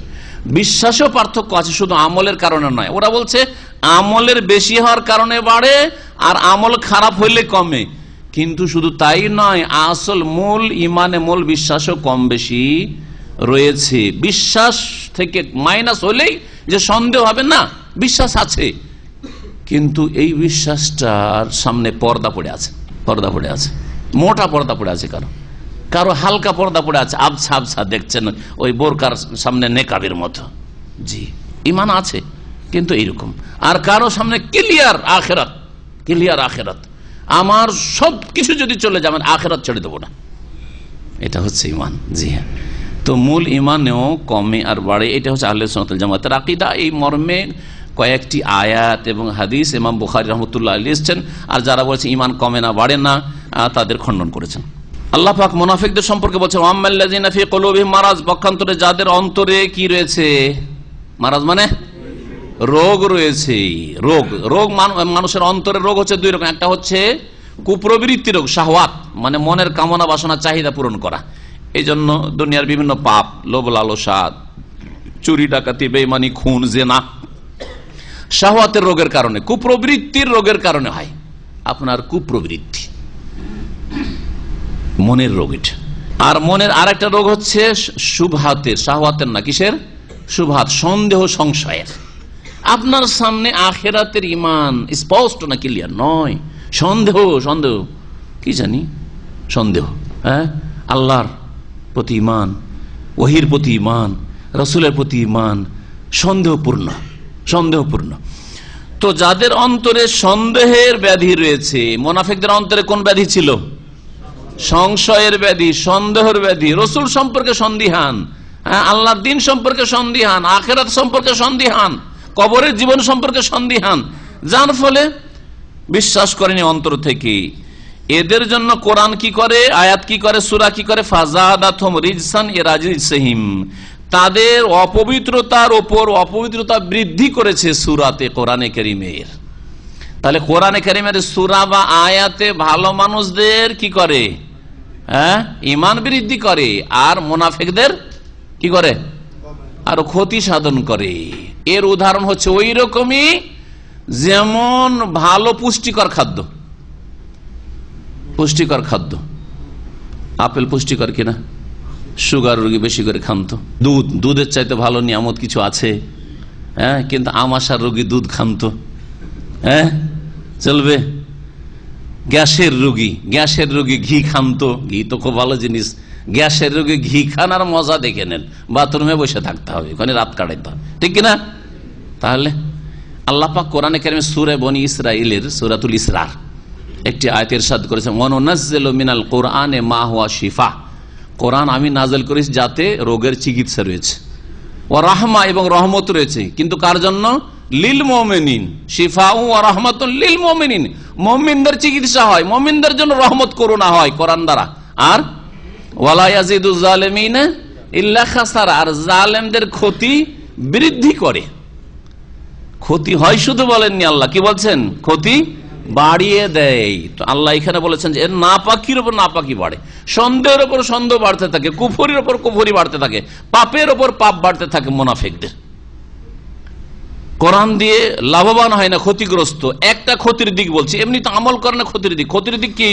যে যতদিন জানতো না, একটা বলার সুযোগ সুবিধা ছিল যে আল্লাহ আমি তো জানতাম না বেশি কিছু, কিন্তু কোরআন নাযিল হয়ে গেছে, জেনে গেছে, কিয়ামতের দিন এই কথাও বলে অজুহাত পেশ করতে পারবে না যে আল্লাহ গো এটা হালাল না হারাম, এটা যে সত্য, এটা যে দিন, আর নবী যে তোমার সত্য আমি তো জানতাম না, এই কথা বলতে পারবে? আরে তোমাদের সামনে নবী ছিল, আর নবীর ওপর ওহী নাযিল হয়েছে, হ্যাঁ, নবী তোমাদেরকে বুঝিয়েছেন, বোঝা গেছে। এবারে তাই আল্লাহ পাকের পক্ষ থেকে হুজ্জত কায়েম হয়ে গেছে, যে জেনে গেল তারপর আর কোনো অজুহাত পেশ করার কোনো চান্স নেই। আচ্ছা, এই জন্য জানবো না, আমি বেশি জানবো না, না হলে ঝামেলা আছে। আজকাল কিছু মুসলিম এরকম আছে, বেশি শিখলে ঝামেলা আছে, ইসলামিক সেন্টারে যাবো না, এরকম থাকাই ভালো, মূর্খ থাকা ভালো। তাহলে ওই দুই ফরজ ছাড়লো। দুই ফরজ কি? এলেম শিখা ফরজ ছাড়লো, শিখলো না, আর আমল করা ফরজ দ্বিতীয় ফরজ সেটা করলো না। আর যেই ব্যক্তি জেনে আমল করলো না, সেই ব্যক্তির উপর হুজ্জত কায়েম হয়ে গেছে, কিন্তু একটা ফরজ ছেড়ে, জেনেছে কিন্তু আমল করা ফরজ ছেড়েছে, সুতরাং তাকে আমল ত্যাগের জবাবদিহি করতে হবে। তো কোনো দিকে পার পাবেন না, সোজা হয়ে আসতে হবে আল্লাহর জমিনে থাকতে হলে, এবং আল্লাহর কাছে ফিরে যেতে হলে আল্লাহকে রাজি করে যেতে হবে। আল্লাহ জমিনে দুনিয়ায় থাকতে চান, আল্লাহকে সন্তুষ্ট করে, আর আল্লাহর কাছে সুম্মা ইলাইহি তুরজাউন ফিরে যেতে হবে, এতে কোনো সন্দেহ নাই। সুতরাং আল্লাহকে রাজি করার চেষ্টা করেন, আল্লাহকে নারাজ করবেন না, আল্লাহকে আদেশ নিষেধ মেনে চলেন। আল্লাহ পাক যেন তৌফিক দান করেন। ওয়া মাতু ওয়া হুম কাফিরুন, এবং তারা কুফরি অবস্থায় মারা গেছে, তাদের অপরাধের কারণে কুফরির অবস্থায় মারা গেছে, আল্লাহ পাক তৌফিক দেননি। আওয়ালা ইয়ারাউনা আন্নাহুম ইফতানুনা ফি কুল্লি আমিন মাররাতান আও মাররাতাইন সুম্মা লা ইয়াতুবুনা ওয়া লাহুম ইয়াযাক্কারুন। এই আয়াত যদিও মুনাফিকদের সম্পর্কে, কিন্তু সকল মানুষকে শামিল আয়াত, এবং এই আয়াতে আমাদের প্রত্যেকের জন্য গুরুত্বপূর্ণ উপদেশ রয়েছে। ভালো করে আপনার জীবনে বাস্তবায়ন করবেন এই আয়াতের, ভালো করে শুনে রাখেন। এই আয়াতের ওপর আমি আজকে থেকে এখানেই তো 17 বছর 18 চলতে যাচ্ছে, আর তারও 2 বছর আগে একটা বক্তব্য করেছিলাম এক বড় মাদ্রাসার মসজিদে, বড় জামিয়ার মসজিদে, আর সেখানে 1000 খানেক ছাত্র। মাশাআল্লাহ, এই বক্তব্য শুনে বেশ কিছু ছেলেদের চরিত্র যে খারাপ, এই আয়াতের বক্তব্যে ওদের উপর বড় একটা তাসির হয়েছিল। আলহামদুলিল্লাহ, বড় একটা তাসির হয়েছিল। শোনেন যে কি আপনার জীবনে এর একটা তাসির হবে। আপনি যদি আয়াতটা বারবার করে অর্থ সহ পড়েন, আপনার জীবনের প্রতিক্রিয়া সৃষ্টি করবে, আপনার জীবনকে সংশোধন করে দিবে, আপনাকে সতর্ক সাবধান করবে আল্লাহ পাকের এই আয়াতে কারিমা। শুনে দেখেন আল্লাহ পাক কি বলছে, আওয়ালা ইয়ারাউন, এরা কি দেখে না, আন্নাহুম ইফতানুনা ফি কুল্লি আম মাররাতান আও মাররাতাইন, যে তাদেরকে পরীক্ষা করা হচ্ছে, পরীক্ষায় ফেলা হচ্ছে, ফি কুল্লি আম প্রতি বছর, মাররাতান আও মাররাতাইন একবার অথবা 2 বার করে, প্রত্যেক বছরে আপনাকে আল্লাহ পরীক্ষায় ফেলছেন, বিপদ আপদে ফেলছেন, বালা মুসিবতে পড়ছেন আপনি, একবার অথবা 2 বার করে কমপক্ষে। আর অনেকে তো বহুবার, প্রতি মাসে বিপদ আপদ, বিপদ ছুটানি নাই, বালার উপর বালা আসতে আছে, মুসিবতের মুসিবত আসতে আছে, তাতে কিছু শিক্ষা গ্রহণ করছেন না, তারপরে ফিরে আসতে চান না আল্লাহর দিকে। এই কথা আল্লাহ বলছেন, আওয়ালা ইয়ারাউন, তারা কি দেখে না, আন্নাহুম ইফতানুনা ফি কুল্লি আমিন মাররাতান আও মাররাতাইন, যে তাদেরকে পরীক্ষায় ফেলা হচ্ছে, ফি কুল্লি আম প্রতি বছর, মাররাতান আও মাররাতাইন একবার অথবা 2 বার করে, সুম্মা লা ইয়াতুবুন তারপরও তারা তওবা করে না, ওয়া লাহুম ইয়াযাক্কারুন আর তারা শিক্ষা গ্রহণ করে না, উপদেশও নিতে চায় না। তওবা করেন, একটু শিক্ষা নেন। তাহলে মানুষ শিক্ষা নেই ওহী থেকে, কোরআন হাদিস থেকে একটা শিক্ষা, আর একটা শিক্ষা জীবনের উত্থান পতন থেকে। ভালো করে শুনে রাখেন, দুনিয়াতে যে আপনার অথবা অন্যের যে উত্থান পতন হচ্ছে, কখনো সুখ কখনো দুঃখ, জীবনের যে এই আবর্তন বিবর্তন, এতে থেকে অনেক কিছু শিখার আছে। এখান থেকে বেরিয়ে গেলেন, আর একটা অ্যাক্সিডেন্টের সম্মুখীন হলেন, আপনাকে শিখতে হবে না, এখান থেকে শিখতে হবে যে কোন ভুলটা করলাম, আমি নিশ্চয়ই কোনো ভুল করেছি, দেখি কি ভুল করেছি। এটা তো একটা আপনার ব্যক্তি জীবনে অ্যাক্সিডেন্ট, আপনার পারিবারিক অ্যাক্সিডেন্ট, দুর্ঘটনা। বিয়ে করে আসলেন, আর আপনার স্ত্রী কারোর সাথে উধাও বা হয়ে গেছে, অথবা প্রেম করছে। কেন এটা করছে, আমাকে শিখতে হবে না? হ্যাঁ, আমার স্ত্রীর ইজ্জত কেউ নষ্ট করলো, তাহলে আমি কি কারো বোনের ইজ্জত নষ্ট করেছি? হ্যাঁ, কারো মেয়ের ইজ্জত নষ্ট করেছি? কারো সাথে প্রেম করার চেষ্টা করেছি? কারো মান ইজ্জত নষ্ট করার চেষ্টা করেছি? হ্যাঁ, কারো মুখ কালো করার চেষ্টা করেছি? অথবা কারো সাথে আমার ব্যভিচার হয়েছে? যেই অপরাধগুলি আপনার দ্বারা হয়েছে সেই অপরাধ আপনার ঘরে হবে না, আর সেই বালামোসব আপনার বাড়িতে আসবে না। এতে থেকে আপনি নিরাপদ থাকেন না। আল্লাহর কাছে তওবা করেন, সোজা তওবা করেন যে আল্লাহ আমি ভুল করেছি, কিন্তু আমাকে এই দুর্দিন যেন না দেখতে হয়, আমার মেয়ের সাথে এরকম দুর্ঘটনা না ঘটে, আমার স্ত্রীর সাথে এরকম দুর্ঘটনা না ঘটে। আপনি এরকম পাপ করবেন আর আপনি মনে করবেন যে আমি সেফ থাকবো। নিজে সেফ থাকতে চান কিন্তু অন্যকে সেভ করলেন না, আপনি অন্যের মান ইজ্জত নষ্ট করলেন, কোনো মেয়ের বাবার মুখ কালো করলেন, আপনি তার মেয়ের সাথে কত কি যে করেছেন কেলেঙ্কারি, তো এগুলোর কোনোদিন পাকড়াও হবে না। দুনিয়ায় যদি না হয় তা আখেরাতে তো হবে, কিন্তু দুনিয়াতেও হয়, ভালো করে মনে রাখবেন। তো এই ক্ষেত্রে বহু ঘটনা এরকম রয়েছে, কিন্তু আমাদের তাফসীর শেষ করতে হবে, সেই জন্য সেই ঘটনার দিকে যাচ্ছি না। এতটুকুই যথেষ্ট যে প্রতিদিন, প্রতি সপ্তাহে, প্রতি মাসে বা প্রতি বছর যে বালা মুসিবতগুলি আসছে, এতে থেকে অনেক শিখার আছে। আপনার ছেলেকে আপনি খুব ভালো ধার্মিক করতে চেয়েছিলেন, আলেম হাফেজ করতে চেয়েছিলেন, নামাজি হলো না, আলেম হতো দূরের কথা। আপনাকে দেখতে হবে না যে পিছনে কারণটা কি আছে, আমি কি হালাল খাওয়িয়েছি না হারাম খাওয়িয়েছি, কি খেয়ে আমার ছেলেটা মানুষ হয়েছে। হারাম খেয়ে মানুষ হয়ে আপনি আলেম বানাবেন, নামাজি বানাবেন? হ্যাঁ, এই যে পরীক্ষায় আল্লাহ পাক ফেলছেন, এই ছেলে মেয়ে অসৎ হওয়ার পরীক্ষা। জি, বহু রকমের পরীক্ষা রয়েছে। তো এই পরীক্ষা দুই রকম, একটা হচ্ছে প্রাকৃতিক দুর্যোগ, হ্যাঁ, বৃষ্টির প্রয়োজন, অনাবৃষ্টি অথবা অধিক বৃষ্টি, এগুলি হচ্ছে একরকমের পরীক্ষা। তো এগুলি হচ্ছে আমভাবে ব্যাপকভাবে পরীক্ষা, আর ব্যক্তি জীবনের পরীক্ষাকে বিশেষভাবে এখানে বোঝানো হয়েছে। আর মুনাফিকদের পরীক্ষা হচ্ছে যে বারবার করে জিহাদ ফরজ করে দিয়ে, জিহাদ ফরজ, বদরের পরে ওহুদ ফরজ হইলো, ওহুদের পরে খন্দক ফরজ হইলো, খাইবার ফরজ হইলো, মক্কা বিজয় ফরজ হইলো। এই যে বিভিন্ন জিহাদ ফরজের মাধ্যমে বছরে 2বার 3বার জিহাদ ফরজ হচ্ছে, আর পরীক্ষায় ফেঁসে যাচ্ছে। যাবি না এখন মুখোশ খুলবে। যদি যাস জিহাদে তাহলে বোঝা যায় যে মুমিন, আর যদি জিহাদে যাওয়ার ক্ষেত্রে বাহানা করিস তো চিহ্নিত হয়ে যাবি যে মুনাফিক। আওয়ালা ইয়ারাউনা আন্নাহুম ইফতানুনা ফি কুল্লি আমিন মাররাতান আও মাররাতাইন সুম্মা লা ইয়াতুবুনা ওয়া লা হুম ইয়াযাক্কারুন। আল্লাহ পাক আমাদেরকে তওবা করার জন্য তৌফিক দান করেন, সংশোধন করার জন্য তৌফিক দান করেন। আল্লাহ পাক আমাদেরকে শিক্ষা নেওয়ার জন্য তৌফিক দান করেন। ওয়াইদা মা উনজিলাত সূরা, আর যখন কোন সূরা নাজিল হইতো, মুনাফিকদের চরিত্র, মজলিসে বসে আছে, সূরা শুনবে না, ওহী নাজিল হলে পালাবার চেষ্টা করত, ওহী নাজিল হলে পালাবার চেষ্টা করত। দেখবেন যারা শিরকি বিদাতি আকীদার, নতুন জায়গায় যখন বক্তব্য করি বা নতুন কোন মহলে যে কিছু নতুন লোকের আছে, যদি ওদের ঘায়ের যদি ওষুধ দেওয়া হয়, ঘায়ের ওষুধ দিলে একটু ছটফট করে না, হ্যাঁ, একটু কষ্ট হয় না, কষ্ট হয়। তো ওই যখন ওদের ঘায়ের ওপর ওষুধটা পড়ে, মানে ওদের মধ্যে যে শিরকগুলি রয়েছে, বিদাত রয়েছে, ওইগুলো সম্পর্কে যখন আলোচনা করি, তখন এত গায়ের জ্বালা হয়, পালাবার চেষ্টা করে, ঠিক না? তো মুনাফিকরা ঠিক ওই রকম, এটা মুনাফিক চরিত্র।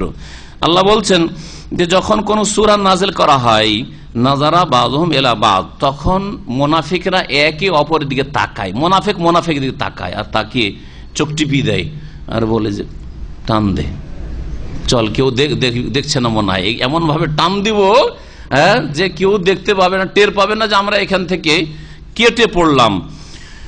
আল্লাহ পাক বলছেন যে একে অপরের দিকে তাকায় মুনাফিকরা। আর হাল ইয়ারাকুম মিন আহাদ, কেউ কি তোমাদেরকে দেখলো? দেখো, সতর্ক সাবধান, মানে উঠতে যেন সাহাবীর আবার দেখে না নাই যে মুনাফিক উঠে গেল এই কথাটা শুনে। যেমনই আয়াতটা নবী সাল্লাল্লাহু আলাইহি ওয়াসাল্লাম শোনাইতে যাচ্ছেন, সূরাটা শোনাইতে যাচ্ছেন, তেমনি শুনবে না, সেই জন্য কেটে পড়লো, দেখতে যেন না পাই, চুপচাপ টান দেওয়ার চেষ্টা করে, চুপচাপ কি করে, টান দেওয়ার চেষ্টা করে। জি, তো আল্লাহ পাক রব্বুল আলামিন বলছেন যে একে অপরের দিকে তাকায় আর বলে, এক মুনাফিক আর এক মুনাফিকে, হাল ইয়ারাকুম মিন আহাদ, তোমাদেরকে কি কেউ দেখতে পেলো? মানে কোন সাহাবী কি দেখতে পেলো? যখন বলছেন না দেখতে পাইনি, চোখের ইশারা বলছেন দেখতে পাইনি, তখন সুম্মান সারাফু, তখন তারা কেটে পড়ে, ফিরে যায়, মজলিস থেকে সরে যায়। আল্লাহ বলছেন সারাফ আল্লাহ কুলুব, এই দিনের মজলিস থেকে কোরআনের আয়াত ওহী নাজিল হলো, সূরা নাজিল হলো, কেন পালাই? সারাফ আল্লাহ কুলুবহুম, কারণ আল্লাহ পাক তাদের অন্তরগুলিকে ফিরিয়ে দিয়েছেন, বাঁকা করে দিয়েছেন, তাদের পাপাচারের কারণে, তাদের অন্যায়ের কারণে, তাদের সংশয় সন্দেহের কারণে আল্লাহ পাক কি করেছে, তাদের অন্তরকে ভালো কথা থেকে, কোরআন থেকে ফিরিয়ে দিয়েছেন। বিআন্নাহুম কওমুন, কেন ফিরে গেল, অন্তর ফিরলো কেন? কারণ বিআন্নাহুম কওমুন লা ইয়াফকাহুন, কারণ তারা হচ্ছে নির্বোধ জাতি, বুঝার চেষ্টা করে না। বুঝার চেষ্টা করলে একটু বসেন, আরে আপনার শিরিকটাকে শিরিক বলা হচ্ছে, আপনি ওটাকে ধর্ম ইসলাম মনে করছিলেন। আপনার ধর্মটাকে বিদাত বলা হচ্ছে, আপনি সেটাকে ধর্ম আল্লাহর নৈকট্য লাভের ওসিলা মনে করছিলেন। একটু ঠান্ডা মেজাজে শোনেন, পালাচ্ছেন কেন? শোনেন, একটু ঠান্ডায় শোনেন, বুঝতে পারবেন যে না আমরাই ভুলে আছি, বুঝতে পারবেন। তখন নির্বোধ হইলে না, আল্লাহ অন্তরকে ফিরিয়ে দিবেন। বিআন্নাহুম কওমুন লা ইয়াফকাহুন, তাহলে যারা তাওহীদ সুন্নতের কথা শুনলে, কোরআন হাদিসের কথা শুনলে, ইমানের কথা শুনলে, শিরক বিদআতের বিরুদ্ধে শুনলে গায়ের জ্বালা আর পালাবার চেষ্টা করে, বা বসতে চায় না মজলিসে, যে শুধু মিলাদ বিদআত, এই নিয়াত পড়া বিদআত, আর শবে বরাত বিদআত, আর এই মাজারে যাওয়া যাবে না, এইগুলি আলোচনা করে যাব না ওগুলো শুনতে। তাওহীদের আলোচনা না করে কিচ্ছা কাহিনী যদি শোনানো হয় দেশি তরিকায়, খুব হাজিরই, অসুবিধা নাই, যাতে কোনো সংশোধন নাই, সেগুলো শুনবে। তো আল্লাহ পাক রব্বুল বলছেন যে এরা নির্বোধ জাতি, বুঝার চেষ্টা করে না। বুঝার যদি চেষ্টা করেন তো অবশ্যই পালাবেন না আপনি। আল্লাহ পাক তারপরে নবী মুহাম্মদ রাসূলুল্লাহ সাল্লাল্লাহু আলাইহি ওয়াসাল্লামের 4টি গুণ বলছেন, আর এই 4টি গুণ দিয়ে আলোচনা শেষ করব। আল্লাহ পাক নবী করিম সাল্লাল্লাহু আলাইহি ওয়াসাল্লাম সম্পর্কে বলছেন, লাকাদ জাআকুম রাসূলুম মিন আনফুসিকুম। এখানে সাহাবায়ে কেরামদেরকে বলা হয়েছে, মুনাফিকদেরকে বলা হয়েছে যে মুনাফিকরা, তোমরা এত বড় দরদি হিতাকাঙ্ক্ষী নবীর তোমরা মান ইজ্জত করলে না, মর্যাদা দিলে না, কদর করলে না, কত হতভাগা তোমরা। আর সকল মুমিন মুসলিমকে কিয়ামত পর্যন্ত বলা হয়েছে, বরং সকল মানব জাতিকে বলা হয়েছে, প্রত্যেক মানুষকে, ইহুদি নাসারা, হিন্দু খ্রিস্টান, মুসলিম অমুসলিম সকলকে বলা হয়েছে যে রাসূল তোমাদের সবচেয়ে বেশি হিতাকাঙ্ক্ষী। লাকাদ জাআকুম রাসূলুম মিন আনফুসিকুম, নিঃসন্দেহে তোমাদের কাছে আগমন করেছেন একজন রাসূল, যিনি হচ্ছেন মুহাম্মদ সাল্লাল্লাহু আলাইহি সাল্লাম। মিন আনফুসিকুম, হে আরবরা, তোমাদের মাঝে থেকেই, বা হে মানব জাতি, তোমাদের মানব জাতি থেকেই তিনিও মানুষ। তোমরা যেমন মাটির পয়দা, তিনিও মাটির পয়দা, তিনি নূরের পয়দা নন। যদি এতে সম্বোধন বলেন যে তোমাদের কাছে আগমন করেছেন সমস্ত মানুষকে সম্বোধন করা হয়েছে, তাহলে মিন আনফুসিকুম, তোমাদের মাঝে থেকে, মানে তিনি জিন জাতি থেকেও না, আর তিনি ফেরেশতা জাতি থেকেও নন। ফেরেশতারা নূরের পয়দা, আর জিনেরা নারের পয়দা, আগুনের পয়দা, আর মানুষ মাটির পয়দা। মিন আনফুসিকুম, তোমাদের মাঝে থেকে তিনি এসেছেন। তার পিতার নাম আব্দুল্লাহ ছিল, মাতার নাম আমেনা ছিল, দাদা আব্দুল মুত্তালিব ছিলেন, তিনি ইব্রাহিম আলাইহিস সালামের বংশধর। তারা সকলেই মানুষ। তো মানুষের মাঝখানে আবার কোথা থেকে নবীর নূরের পয়দা আসলো? এই গুমরাহি কেন? এই গুমরাহি কেন? বড়ই গুমরাহি, আকীদাগত গুমরাহি, ভ্রষ্টতা। তারপরে এটা কোরআনকে অস্বীকার করা। ভালো করে শুনেন, নবীকে যারা বলে যে নূরের পয়দা, তারা কি করে? কোরআনকে অস্বীকার করে। ভালো করে শুনেন, কারণ আল্লাহ পাক কোরআন কারীমের সূরা কাহফের শেষ আয়াতে কি বলছেন? কুল, হে নবী তুমি নিজেই বলো, অন্যকে দিয়ে বলাচ্ছেন না। ইন্নামা আনা বাশারুম মিসলুকুম, নিঃসন্দেহে আমি তোমাদের মতোই একজন মানুষ। বাশার মানে মানুষ। পার্থক্য হচ্ছে তোমাদের মতো কোন দিক থেকে? সৃষ্টিগত দিক থেকে। সৃষ্টিগত দিক থেকে মানুষের যে গুণগুলি রয়েছে সেই গুলি নবী করিম সাল্লাল্লাহু আলাইহি সাল্লামের মধ্যে রয়েছে। নবী করিম সাল্লাল্লাহু আলাইহি সাল্লাম ঘুমাতেন, আমরাও ঘুমাই, সকলকে ঘুমাইতে হয়, ঠিক না? নবী করিম সাল্লাল্লাহু আলাইহি সাল্লাম ক্লান্ত হইতেন, নবী সাল্লাল্লাহু আলাইহি সাল্লাম কখনো খুশি হইতেন, কখনো শোকার্ত হইতেন। মানুষ যেমন হয়। নবী সাল্লাল্লাহু আলাইহি সাল্লাম বলছেন, আনসা কামা তানসাউন, আমি মানুষ, তোমরা যেমন ভুলো আমি ভুলে যাই। তো মানুষের স্বভাব হচ্ছে কি? ভুলে যাও। নবী সাল্লাল্লাহু আলাইহি সাল্লাম কখনো কখনো ভুলে যেতেন, নামাজে ভুল করে দিয়ে সালাম ফিরে দেননি, 2 রাকাত পড়ে, করেছেন না করেন নাই? হ্যাঁ। এই দিক দিয়ে নবী হচ্ছেন ইন্নামা আনা বাশার, তোমাদের মতো, মান মর্যাদা আমাদের মতো না। এই আয়াতের অর্থ এই কথা কখনো সহি আকীদার লোকেরা বলে না আমাদের মতো মান মর্যাদাই, আমাদের মতোই তিনি মানুষ মানে মান মর্যাদা, না, কখনো না। সেই জন্য মান মর্যাদা সুনির্ধারিত করতে গিয়ে তারপরের অংশে আল্লাহ বলছেন ইউহা ইলাইয়া, আমার কাছে ওহী করা হয়, আর কারো কাছে ওহী করা হয় না, কারো কাছে ওহী করা হয় না। এখানে মর্যাদা সুনির্ধারিত করে দেওয়া হইলো যে নবী সাল্লাল্লাহু আলাইহি সাল্লাম মানুষ হলেও তার কাছে কি করা হয়? কোরআন এবং হাদিসের ওহী হয়। সকাল বিকাল জিবরাইল আমিন আসেন, কথা বলেন, আসমানের খবর জানান, ভবিষ্যৎবাণী করেন, তিনি এইসব জানতে পারেন। আর আমরা কিছুই জানতে পারি না, অনেক পার্থক্য। হ্যাঁ, এইরকমই কালেমা শাহাদাতে তিনি আশহাদু আন্না মুহাম্মাদান আবদু, আল্লাহর বান্দা এবং রসুল। বান্দা বললে বলা হয়েছে আপনিও যেমন বান্দা, নবী করিম সাল্লাল্লাহু আলাইহি ওয়াসাল্লামও বান্দা, তিনিও আল্লাহর গোলাম। তাহলে আল্লাহর সাথে তার কোনো পার্টনারশিপ নেই যে আল্লাহকেও সিজদা করবেন আর নবীর কবরকেও সিজদা করবেন। নবীর কবরকে যদি সিজদা করেন, নবীর কাছেও যদি দোয়া করা না যায়, তো জিলানির কাছে কি করে করা যাবে? আর শাহজালাল কবরে মাজারে গিয়ে কি করে দোয়া করা যাবে? নবীর কাছেও তো চলবে, কারণ নবীও তো গোলাম, আবদহু, আল্লাহর গোলাম। কিন্তু আল্লাহর গোলাম তোমাদের মতো গোলাম না, তিনি গোলাম, তার সাথে সাথে রাসূলুহু, তার রাসূল মানে তার দূত। আল্লাহর পক্ষ থেকে কি সংবাদ তোমাদের জন্য রয়েছে, মেসেজ রয়েছে, কি আদেশ নিষেধ রয়েছে, জানতে হবে একমাত্র কার মাধ্যমে, কার সোর্সে? মুহাম্মদুর রাসূলুল্লাহর সোর্সে। আর কোন সোর্স দিয়ে ধর্মকর্ম করলে কাজ হবে না। আর কোন মাধ্যম দিয়ে বলবে যে এটা মারফতি তরিকায় আমরা এইটা শিখেছি, এসব চলবে না।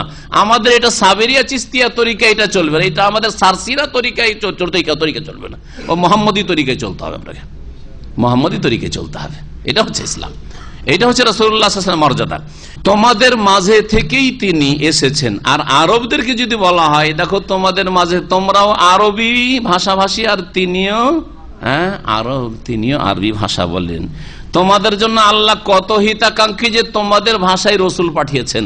আরবদের কাছে যদি অন্য ভাষার, ল্যাটিন ভাষার রসুল পাঠিয়ে দিতেন, সংস্কৃত ভাষার রসুল পাঠিয়ে দিতেন, যদি মালায় ভাষার রসুল পাঠিয়ে দিতেন, হিন্দি ভাষার রসুল পাঠিয়ে দিতেন, তাহলে কত জটিল তাদের জন্য হইতো।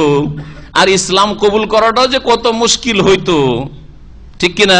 তাহলে কত বড় ইহসান আরবদের উপর যে তাদের মাতৃভাষায় আল্লাহ পাক রসুল পাঠিয়েছেন, মাতৃভাষায় আল্লাহ পাক কোরআনে কারীম নাযিল করছেন, ওহী নাযিল করছেন, যাতে সহজে পড়লেই বুঝতে পারে, শুনলেই বুঝতে পারে, কথা যে কি বলছেন রাসূলুল্লাহ তা বুঝতে পারে সাল্লাল্লাহু আলাইহি ওয়াসাল্লাম।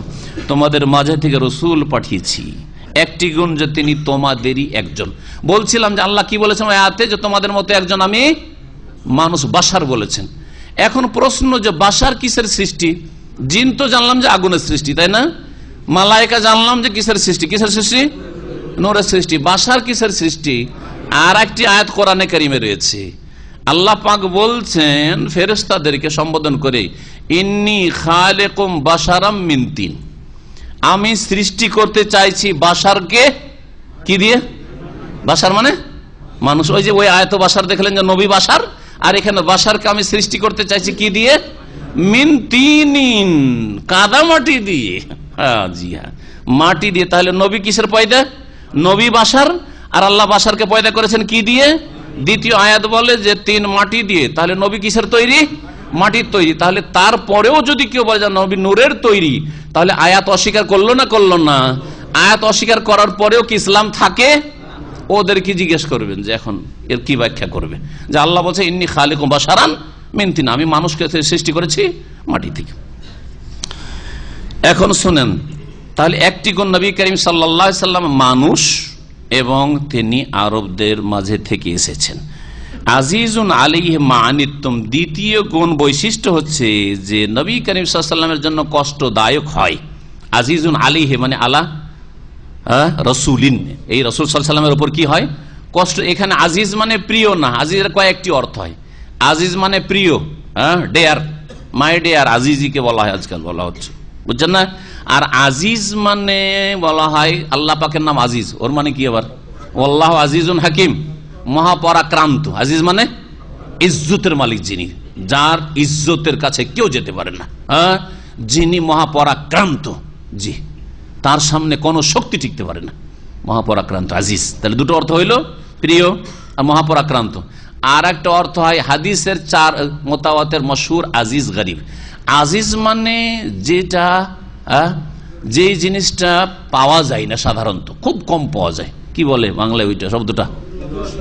দুর্লভ্য জিনিস। হ্যাঁ, দুর্লভ্য বস্তুকে কি বলা হয়? আজিজ। পাওয়াই যায় না জিনিস। যেমন আজকাল মণিমুক্তা, লুলু মারজান জীবনেও দেখি নাই হয়তো। তো এইরকম এমন কিছু আছে যেটা দুর্লভ্য জিনিস, সেটাকে আজিজ বলা হয়। কয়টা অর্থ হইলো? তিনটা অর্থ হইলো। আর একটা অর্থ হয়েছে এখানে আজিজুন মানে শাকুন, কষ্টদায়ক। তার জন্য নবী সাল্লাল্লাহু আলাইহি ওয়াসাল্লামের জন্য কি কষ্টদায়ক হয়। মা আনিতুম, মাটা হচ্ছে আরবি গ্রামার এখানে মাজদারিয়া, তো মাসদারের অর্থ দিবে তো। আর আনাতা থেকে আনিতুম জামা মুজাক্কার হাজের শেখা, তাহলে আনাতক মা মাসদারিয়া দিয়ে এর অর্থ হলো আজিজুন আলাইহি আনাতুকুম, তোমাদের ক্ষতির বিষয়গুলি তার জন্য কষ্টদায়ক হয়। অর্থাৎ তোমাদের ক্ষয়ক্ষতি হলে নবী মোহাম্মদ রাসূলুল্লাহ সাল্লাল্লাহু আলাইহি ওয়াসাল্লামকে বড় কষ্ট হয়, কষ্ট লাগে। কার কষ্ট লাগে? আপনাদের হয়তো ক্ষয়ক্ষতিতে আমাদের কষ্ট লাগে না। আমরা এমনই মানুষ যে আপনার ক্ষয়ক্ষতি হচ্ছে, আমার কোনো কষ্ট লাগে না, ঠিক না?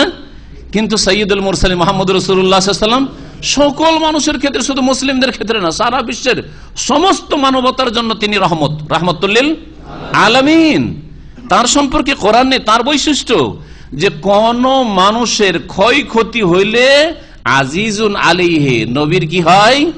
কষ্ট হয়, খুব ব্যথিত হন তিনি, খুব কষ্ট পান যে এই লোকটি জাহান্নামে চলে যাবে, এই লোকটির ক্ষয়ক্ষতি শুধু আখিরাতের ক্ষেত্রে না, দুনিয়ার ক্ষেত্রে এই লোকটির ক্ষতি হবে না, ক্ষতি হতে দেব না।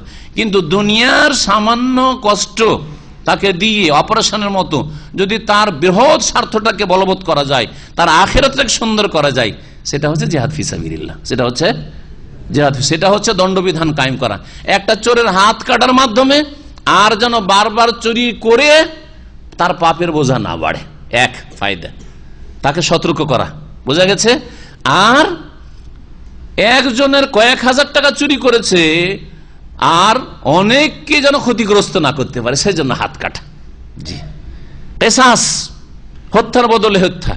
একে হত্যা করে দিলে এইরকম যারা খুনি টাইপের লোক আছে এরা সবাই সচেতন, সাবধান হয়ে যাবে, আর কোনোদিন অস্ত্র হাতে নেবে না, আর খুন করাটাকে অত সহজ মনে করবে না। চারটি কথা নাই, খুন করলে আমাকে প্রস্তুত থাকতে হবে গলা দেওয়ার জন্য, তাই না? কিন্তু কিসাস না থাকলে 20 বছরের যাবজ্জীবন জেল দিল কোনো পরোয়া করবে না, জেলেই থাকবো কিন্তু বেটাকে মারবো। করছে না করছে। তাহলে বোঝা গেল যে মানব রচিত বিধান দিয়ে কোনোদিন পৃথিবীতে আল্লাহর জমিনে শান্তি কায়েম করা যেতে পারে না। আল্লাহর বিধান দিয়ে পৃথিবীতে শান্তি কায়েম হবে। এখন সারা বিশ্বের সমস্ত মানুষকে কোরআন এবং হাদিসের বিধানের দিকে ফিরে আসা আবশ্যক, আল্লাহ পাক শরীয়তের দিক থেকে আবশ্যক, আর যুক্তির দিক থেকেও যে আমরা সবাই শান্তি কামনা করি আল্লাহর জমিনে, পৃথিবীতে, দেশে। সুতরাং এই শান্তি কায়েম হবে একমাত্র ইসলামী দণ্ডবিধানের মাধ্যমে। সুতরাং ইসলামী দণ্ডবিধানে ফিরে আসা উচিত সকল মানুষকেই, ইসলামের অর্থনীতিতে ফিরে আসা উচিত। দেখেন সুদি সিস্টেম ফেল, ধ্বংস, ইসলামী অর্থনীতিতে ফিরে আসতে চাইছে এখন ইহুদি নাসারারা, অমুসলিমরা। আল্লাহ পাক যেন দিন ইসলামের দিকে এইভাবে সকল মানুষকে ফিরে আসার তৌফিক দান করেন। বলছেন যে নবী করিম সাল্লাল্লাহু আলাইহি সাল্লামকে কষ্ট লাগে কোন মানুষের কোনো ক্ষয়ক্ষতি হলে, এটি একটি গুণ। আর কি? হারিসুন আলাইকুম, তোমাদের তিনি অতি হিতাকাঙ্ক্ষী। হারিস মানে তোমাদের কল্যাণের জন্য তিনি উদ্গ্রীব, বড় আগ্রহী। এটা হচ্ছে শাব্দিক অর্থ, ভাব অর্থ হচ্ছে কল্যাণের জন্য তিনি অতি আগ্রহী, অর্থাৎ বড় হিতাকাঙ্ক্ষী তিনি। নবী সাল্লাল্লাহু আলাইহি ওয়াসাল্লাম একটি গুণ হচ্ছে তিনি সবচেয়ে বেশি হিতাকাঙ্ক্ষী। কারো ক্ষেত্রে নবী সাল্লাল্লাহু আলাইহি ওয়াসাল্লামের অন্তরে কোনো কালিমা থাকতো না যে এর ক্ষয়ক্ষতি হোক, এই লোকটি ক্ষতিগ্রস্ত হোক। এটা হচ্ছে নবীর গুণ। আর নবী আমাদের জন্য উসওয়াতুন হাসানা, ঠিক না? সূরা আহজাবে। তাহলে আমাদের অন্তরটা কেমন হওয়া উচিত? আমি যদি কারো উপকার নাও করতে পারি তো আমার দ্বারা যেন কমপক্ষে ক্ষতি না হয়। কাফুল আযা, কষ্ট থেকে আপনি বাঁচিয়ে দেন, আপনার দ্বারা কেউ যেন কষ্ট না পায়, কথার দ্বারা কষ্ট না পায়, আপনার হাত দ্বারা কষ্ট না পায়, আপনার চোখ দ্বারা কষ্ট না পায়। চোখ দ্বারাও কষ্ট দিতে পারেন আপনি চোখ দ্বারা ওর মেয়ের দিকে খারাপ নজর দিচ্ছেন আপনি, হ্যাঁ? আপনার জবান দ্বারা কষ্ট দিচ্ছেন আপনি, আপনার পা দ্বারা কষ্ট দিচ্ছেন আপনি, জি, আপনার আচরণ দ্বারা কষ্ট দিচ্ছেন আপনি। হারিসুন আলাইকুম, তোমাদের জন্য বড় হিতাকাঙ্ক্ষী নবী মুহাম্মদ সাল্লাল্লাহু আলাইহি ওয়াসাল্লাম। বিল মুমিনিনা রাউফুর রহিম, এবং মুমিনদের সাথে তিনি বড় স্নেহশীল, অত্যন্ত স্নেহ করেন মুমিনকে। এটা মুমিনদের ক্ষেত্রে, মুমিনদেরকে কি করেন? স্নেহ করেন, ভালোবাসেন। কারণ ভালোবাসা অন্তরের, এটা একমাত্র বিশ্বাসীদের জন্য, অবিশ্বাসীদের জন্য না, কাফেরের জন্য, অস্বীকারীর জন্য নয়, মুশরিক বহুত্ববাদীর জন্য নয়, মুওয়াহহিদের জন্য, মুমিনের জন্য, মুসলিমের জন্য। বিল মুমিন, তাই আল্লাহ পাক বলেন বিল মুমিনিনা রাউফুর রহিম, তিনি মুমিনদের সাথে বড় স্নেহশীল, আর রহিম আর অতি দয়াবান বা অতি দয়ালু। তিনি দয়ালুও ছিলেন। নবী করিম সাল্লাল্লাহু আলাইহি ওয়াসাল্লাম এত দয়ালু, শুধু মানুষের জন্য দয়ালু না, পশু পাখির জন্য দয়ালু, পশু পাখির জন্য দয়ালু। বিড়ালকে বেঁধে রেখে খেতে দেয়নি, মরে গেছিল, আমরা হলে হয়তো কিছু বলতাম না, তাই না? নবী সাল্লাল্লাহু আলাইহি সাল্লাম বলছেন যে এই মহিলা জাহান্নামে যাবে যে বিড়ালটাকে বেঁধে রেখে খেতে দেনি আর মেরে ফেলেছে। হ্যাঁ, কুকুরকে পানি পান করিয়েছে একটা অসৎ চরিত্রের মহিলা, আর খালেস অন্তরে তওবা করেছিল, হয়তো বা এই কাজটি খালেস অন্তরে করেছিল। তো নবী সাল্লাল্লাহু আলাইহি সাল্লাম কি বলেছেন? যে এই মহিলা কুকুরকে পানি পান করিয়ে জান্নাতে যাবে, বলেছেন না? বলেন নাই? হ্যাঁ, জি হ্যাঁ। নবী করিম সাল্লাল্লাহু আলাইহি ওয়াসাল্লামের সামনে একটা পাখি ওর বাচ্চাকেও ধরে নিয়ে চলে গেছে, আর পাখিটা এত কান্নাকাটি করছে আর আছাড় পাছাড় করছে, ছটপট করছে, লাফাচ্ছে, যেমন পাখি করে আর কি বাচ্চা নিয়ে গেলে ওইরকম করছে। নবী সাল্লাল্লাহু আলাইহি ওয়াসাল্লাম কি বলছেন? মান ফাজা হাযিহি বিওয়ালাদিহা, কে এই পাখিটিকে তার সন্তানের কারণে কষ্ট দিয়েছে, সন্তানকে স্বীকার করে নিয়ে, কে স্বীকার করেছে? রুদ্দুহা ইলাইহা, পাখির বাচ্চা ফিরিয়ে দিয়ে যাও তোমরা, এই বাচ্চা কি ওর মায়ের সামনে থেকে নিয়ে যেও না, ফিরিয়ে দিয়ে যাও, নবী কারীম সাল্লাল্লাহু আলাইহি ওয়াসাল্লাম বলছেন। তাহলে তিনি শুধু মুমিনদের জন্য রহমত ছিলেন, রাহমাতুল লিল আলামিন। আর কাফের মুশরিকদের জন্য রহমত তার হচ্ছে যে তোমরা চলে আসো তাওহীদের দিকে, তোমরা পরকালকে বিশ্বাস করো, পরকালকে 1 নম্বরে রাখো, দুনিয়াকে 2 নম্বরে রাখো, ঈমান নিয়ে আসো, আমার দল বাড়াবার প্রয়োজন নেই, তোমাদের কল্যাণ এতে রয়েছে। এটা হচ্ছে কাফেরদের জন্য নবী করিম সাল্লাল্লাহু আলাইহি ওয়াসাল্লামের রহমত হওয়া। ফাইন তাওয়াল্লাউ, এরপরেও যদি তারা ফিরে যায়, ফাকুল, হে নবী তাহলে বলো হাসবি আল্লাহ। এত সুন্দর করে উপদেশ দিলে, বুঝালে, বললে, তারপর মানতে চায় না, এরকম কিছু লোক থাকবে, মানবে না। সকলে মানবে, 5 ভাই আপনার সবাই নামাজি হয়ে যায়, 5 ভাই সকলে সহিহ আকীদা গ্রহণ করেন, কখনো না, কখনো আশা করিয়েন না। কয়েকজনের মধ্যে নূহ আলাইহিস সালামের এক ছেলে কাফের, ঠিক না? নূহ আলাইহিস সালামের স্ত্রী কাফেরা। তো এটা হচ্ছে আল্লাহ পাকের হিকমত, আল্লাহ পাক এরকম রাখবেন, কিছু আগাছা থাকবেই। জি, তো যদি তারা ফিরে যায়, ফাকুল, হে নবী তুমি বলো হাসবি আল্লাহ, আমার জন্য আল্লাহ যথেষ্ট, লা ইলাহা ইল্লাহু, তিনি ছাড়া কেউ সত্য মাবুদ নেই, আলাইহি তাওয়াক্কালতু, তার উপরে আস্থা ভরসা করছি, ওয়া হুয়া রব্বুল আরশিল আজিম, তিনি মহান আরশের অধিপতি, মহান আরশের মালিক তিনি।